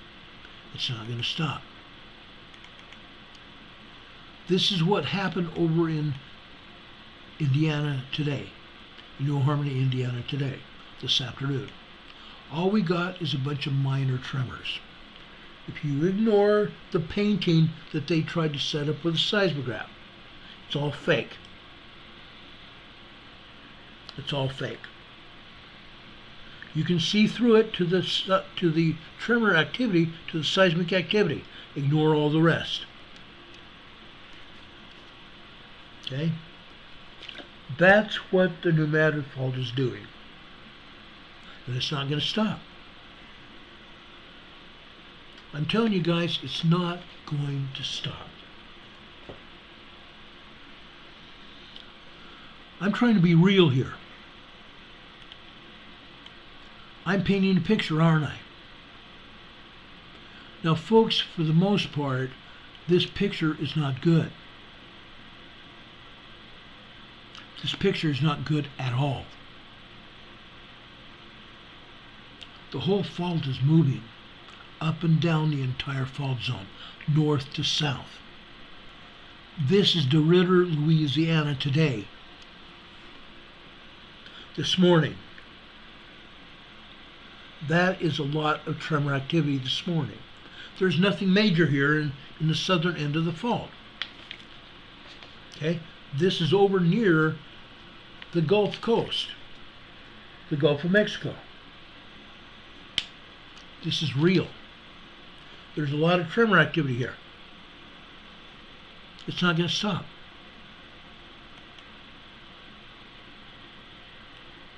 Okay? This is what you have to look forward to. This is DeRidder this afternoon. Now, we don't always show DeRidder because sometimes there's nothing to show. There's nothing going on here. They either turn the seismograph off or there's not any energy here to show. Today there is. Let me show you Pioneer, Louisiana next. This is Pioneer, Louisiana today. All you see here are minor tremors. Nothing more and nothing less. Just minor tremors here. Let me show you this afternoon.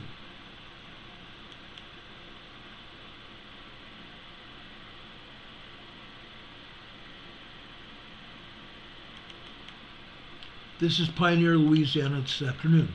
Not much to show here either. Okay? Very, very minor tremors this afternoon. But this is still on the southernmost end of the pneumatic fault. Now there's something else that I need to show you here. I want to show you some seismograms from the East Coast. I want to show you what's happening. Now, on the East Coast, there's nothing huge. There's no big earthquakes. All we see are tremors here on the East Coast. Okay? Let's start over here in Savannah, Georgia. This is kind of the biggest thing that's going on here. All you see here is tremors. There's nothing major here except down here at the bottom. Okay? This is this morning. Down here at the bottom is approximately 11:40 a.m. this morning. Here you see a 3.0 earthquake.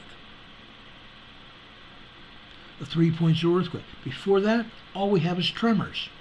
And maybe a 2.0 earthquake. A couple of them. But not more than that. A 3.0 earthquake on the East Coast in Georgia. There's more than that.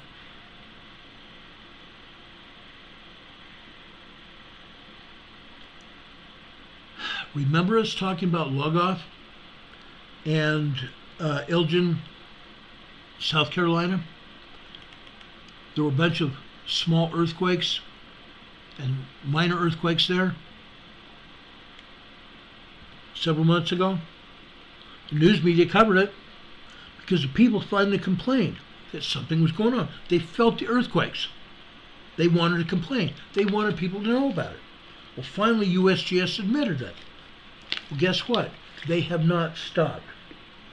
Those earthquakes have not stopped. Look down here towards the bottom of this seismogram. We have a bunch of tremors, don't we? Earlier this morning, almost nothing happened. But this morning, later this morning, 7 and 8 o'clock this morning, they started. Mostly minor tremors. No real earthquakes, but minor tremors. Then late this morning it hit. Again, just about 11:42 a.m. this morning.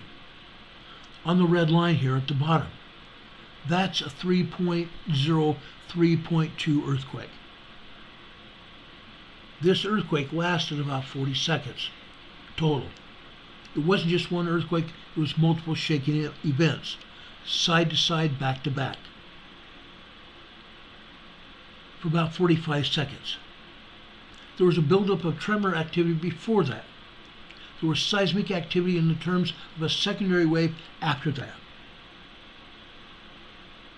Then there was about 2.5 minutes that really nothing happened. Then, well, actually 3 minutes before something happened. Then at 11:45, 11:46 actually, another thing happened. This appears to be a 2.9, 3.0 earthquake in the green on the left-hand side. This is on the East Coast. I've shown you Savannah, Georgia. Now I showed you Elgin, Lugoff, and Sumter, South Carolina here. The nearest seismograph is in Sumter, South Carolina. If they have quakes over in Elgin and Lugoff, they have to estimate them. I don't believe there are any seismographs in Elgin or Lugoff. But this paints a picture here. You're seeing it all here. It's happening. It's happening. The East Coast is being pushed by the Atlantic Plate. The Atlantic Plate is pushing the North American continent in a south-southwesterly direction. This is the proof. This is the proof. Even scientists will tell you that's what's happening. This is the proof. Going up into North Carolina, where I live.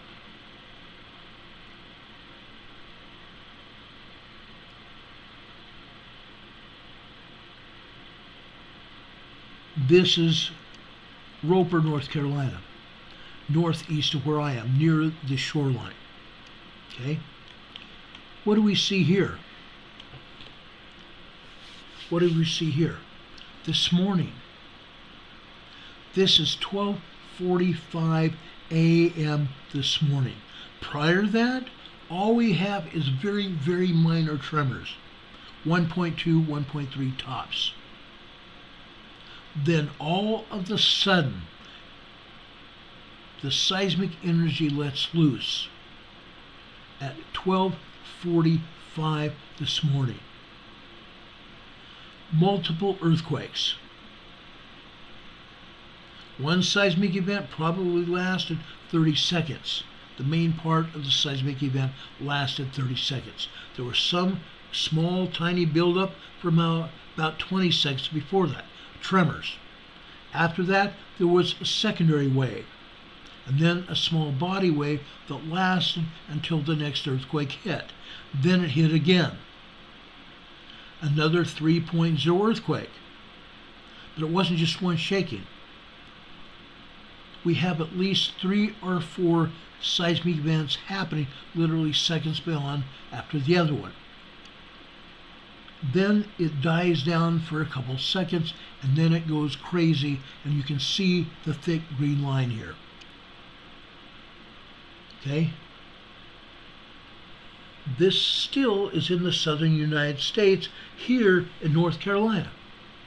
This is 3.0 small earthquake.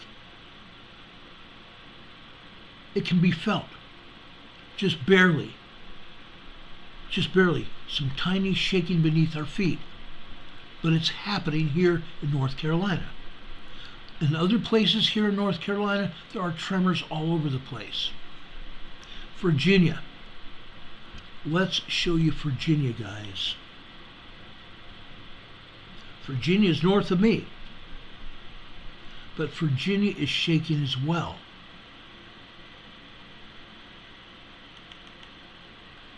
This is Mineral, Virginia. Here you see a bunch of tremors. You see microquakes here a lot at the top. Then you see 2.2, 2.3 earthquakes, minor earthquakes. Maybe 2.4, 2.5 earthquakes, minor earthquakes here. This is Mineral, Virginia.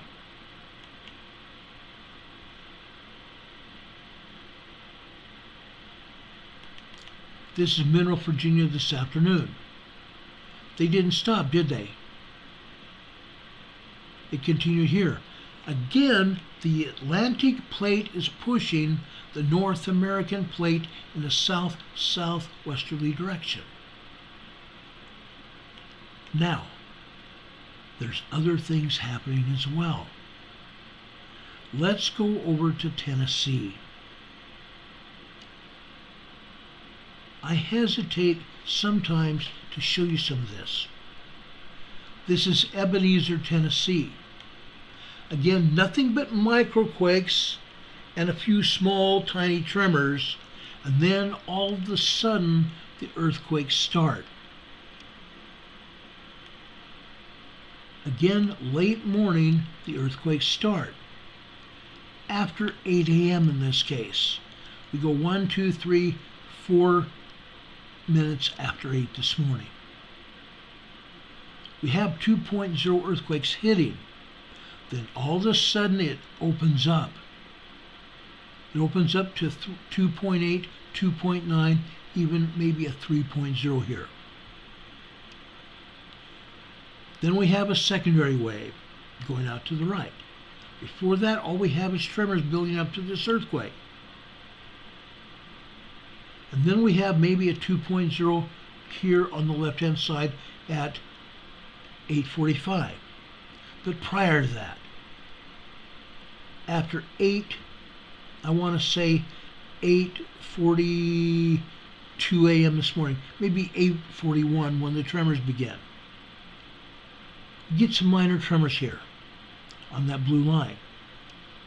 Then it opens up again to a 3.0 earthquake, probably multiple shakes. Multiple shakes here. Do you understand where I'm coming from now? Ebenezer, Tennessee is hitting. And it's not the only place. USGS sometimes tells us about Ridgely, Tennessee. Well, let's go over to Ridgely, Tennessee and take a look.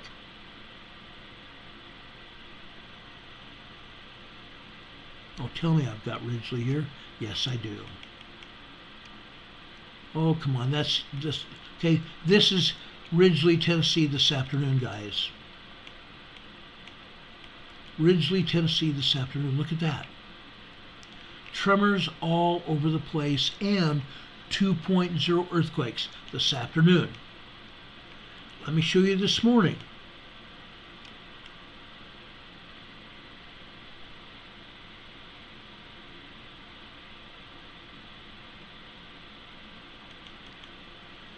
This is this morning, guys. Let me reduce this so you can see it all. Look at that. All morning long, from midnight on, there was nothing but minor microquakes. That's all it was. Then, all of a sudden, about 7 a.m., it started. The minor tremor started, didn't it? It built up and built up and built up. Here at Ridgely, guys, guess what? Now we're into 2.0, 2.8, even possibly 2.89. Okay? 2.8, 2.9 earthquakes. Minor earthquakes this morning. It's painted here. You can see it. This is disturbing in the very least.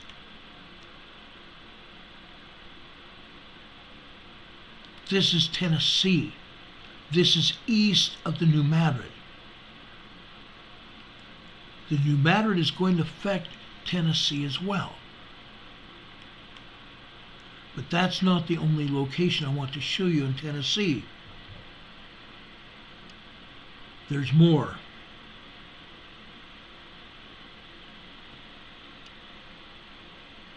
I want to show you Tiptonville next.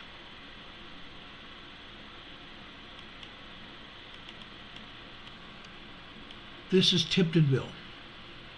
This is where there is a federal correctional center. The seismograph is at a federal correctional center. All you see here are tremors there this morning. That's all you see here.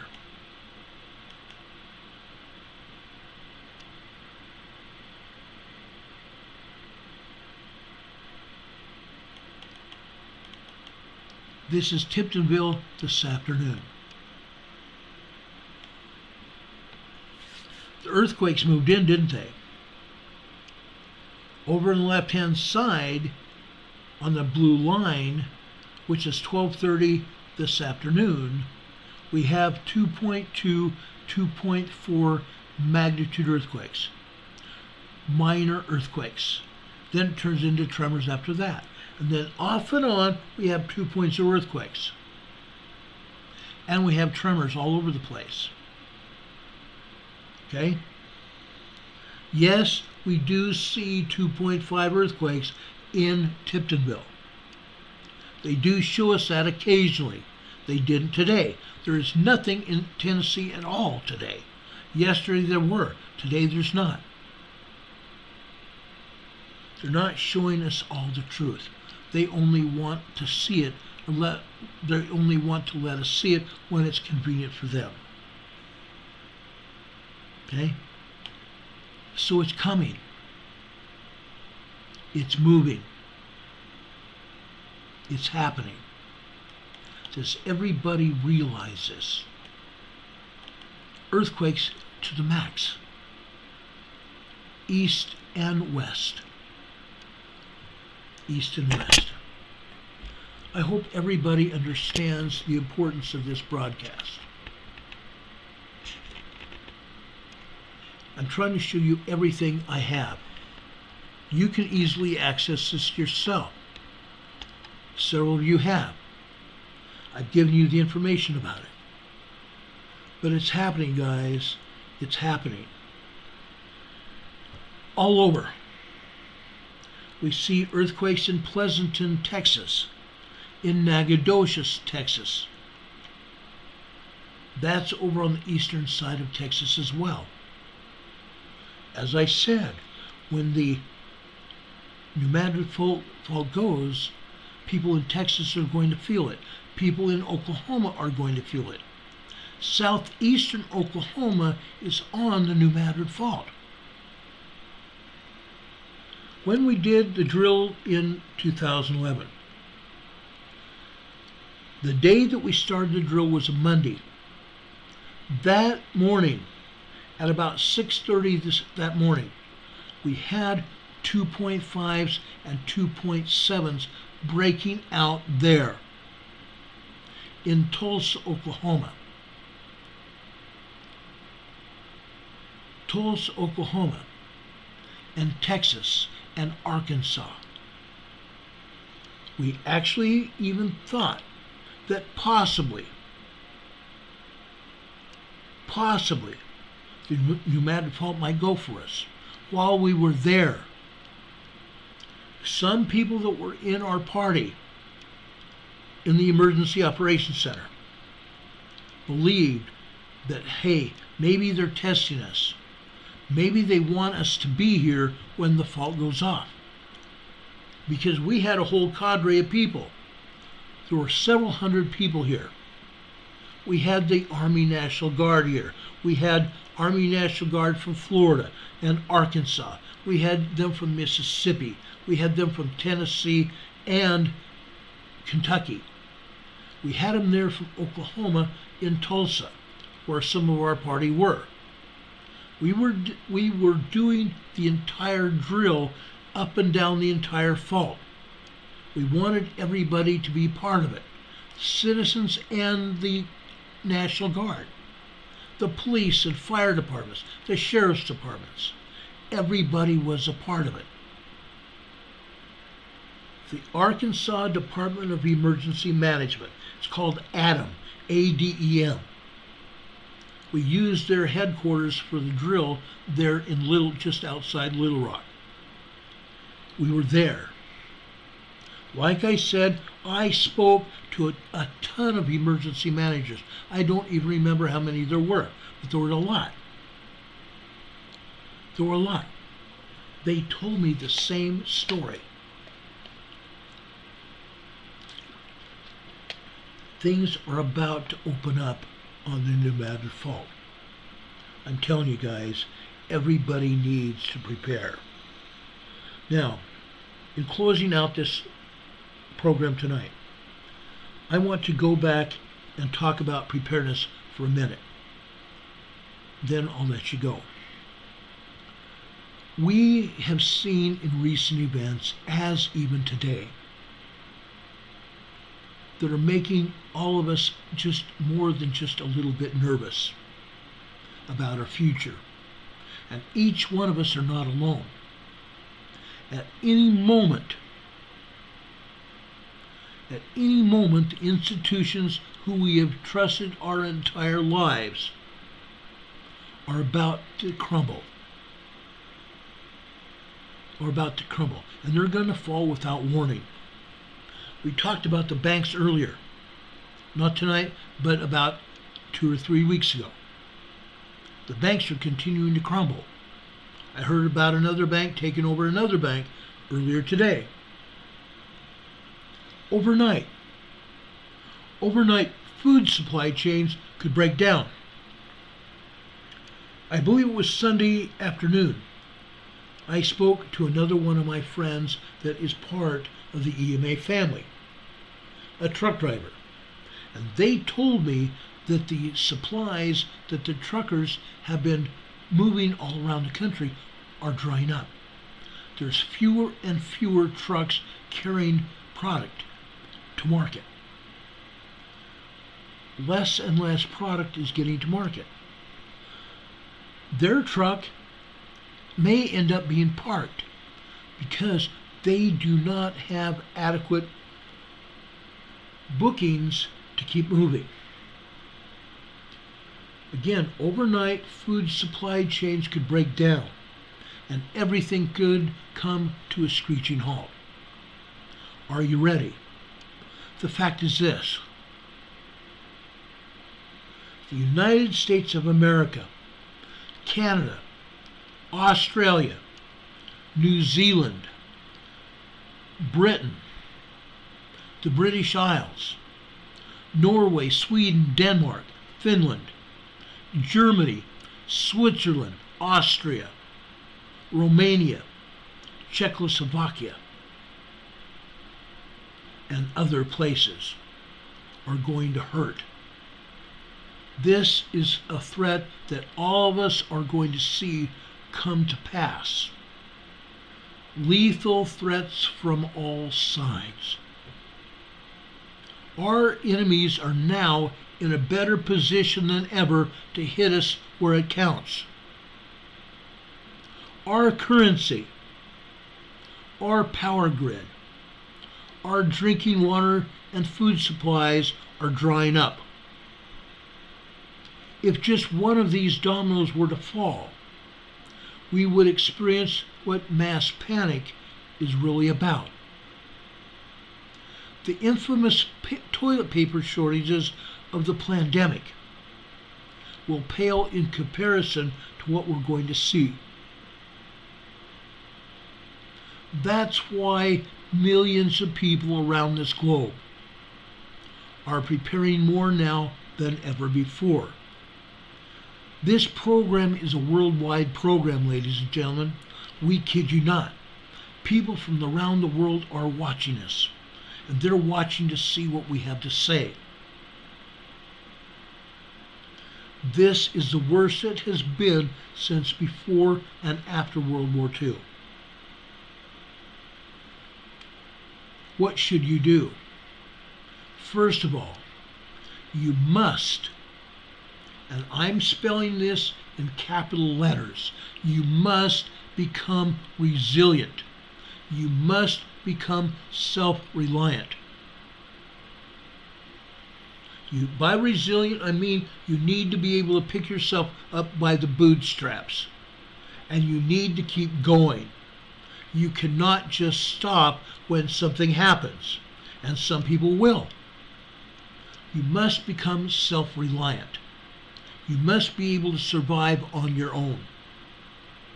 This means having a stockpile of food, water, gear, supplies, and everything else that you need for daily life.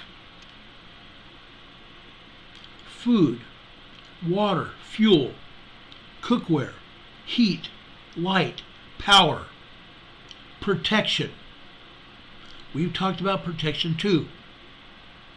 You name it, you need to have it. The bottom line is this. You need to be prepared to go off the grid at a moment's notice. Why? Because we will not get a warning before the unthinkable happens, when all heck breaks loose. Historically, crises like financial collapse and global conflict have happened. Global conflict and collapse has taken everyone by surprise in the past. And it's going to come like a thief in the night. Are you prepared? I'm asking this on a general basis. Are you prepared? Are you prepared what's coming? It's not going to be fun. It's not going to be fun and games. Some of you might treat what I'm saying with a little bit of anxiety. Others may think that, oh, Ron's just blowing steam. Ron has never been blowing steam ever. Never. You need to put together, and I talked about this last week, you need to put together your 3-month emergency food supply and supply kit. You need to have a 3-month emergency food supply. You need to have your emergency supply kit. We've talked about this over and over and over. You need to get it together now.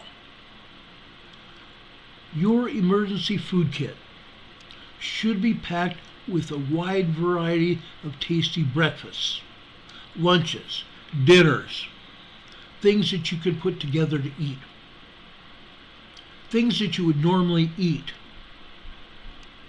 so you don't feel like, oh, I don't want to eat this because it's emergency food. Oh, it's something that I might not like. You should not store anything that you won't eat on a daily basis, ever. You're going to need to eat to keep up your energy and to keep your vitality and focus, to be able to respond to whatever may happen to save you and your family.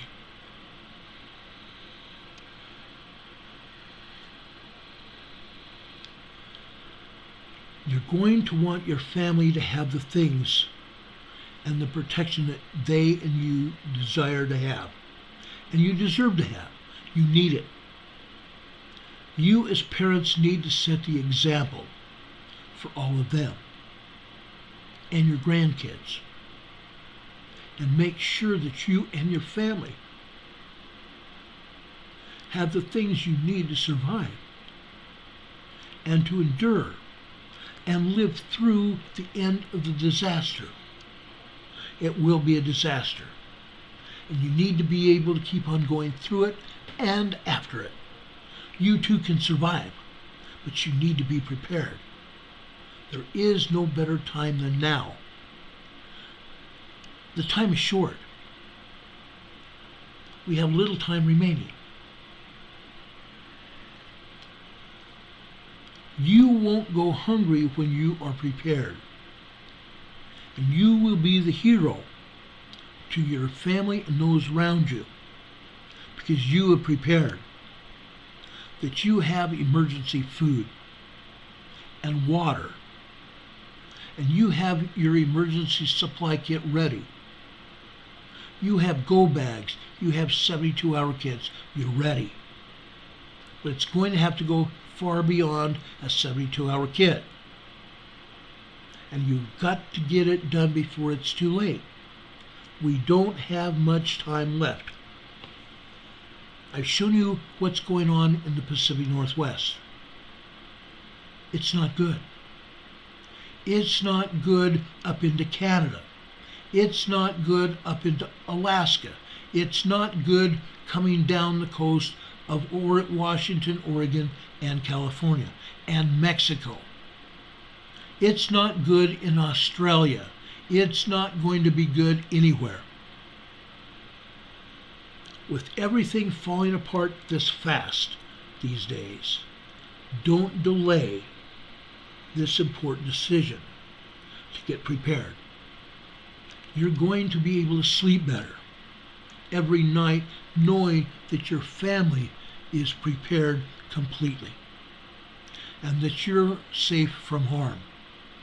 And you will be safe from harm. That you have everything that you need to protect yourselves. Every moment matters. Every single moment going forward matters. I'm telling you guys, we don't have any time left. Things are already critical. Things are already critical. To close this program, I'm going to read from Hebrews chapter 1, verse 2. Hath in these days spoken unto us by his Son, whom he hath appointed heir of all things, by whom he made the worlds, who being the brightness of his glory, and the express image of his person, and upholding all things by the word of the prophet, the word of his power, when he had by himself purged our sins, sat down on the right hand of the majesty on high, being made so much better than the angels, as he hath by inheritance obtained a more excellent name than they. For unto which of the angels said he at any time, Thou art my Son. This day have I begotten thee. And again, I will be to him a father, and he shall be to me a son. And again, when he bringeth in the first begotten into the world, he saith, And let all the angels of God worship him.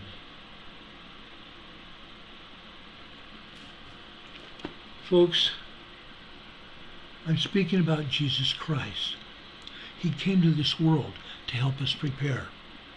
He came to this world and gave us his life for our sins.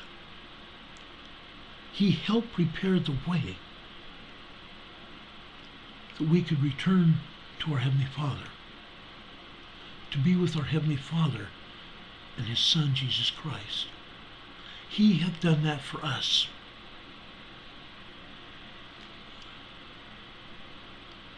Folks, it's in our power to take advantage of that. It's in our power to do all we can to prepare us here on the earth for eternal exaltation. and glory in his kingdom. It's my testimony that Jesus Christ lives. He is in charge of his kingdom. He knows each one of us intimately. He knows our desires of our heart. He knows us personally. He knows when we're weak and he knows when we're powerful. We have every reason now to do him good and be the kind of people that he would have us be. Brothers and sisters, I ask God to be with you. I love you. I care for you. I hope and pray that we're ready. This is not the end. This could be the beginning of the end. But this is not the end of our program. We're going to continue on. Not tonight, maybe later tonight or tomorrow. If anything else happens tonight, we'll be back on the air to tell you about it as soon as the information becomes available. Until then, I ask the Lord to be with you. I ask the Lord to take care of you, even hold you in his hands.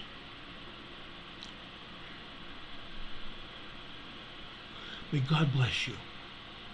May God be with you this day and always. God be with you until we meet again. Good night, everybody. I love you very much.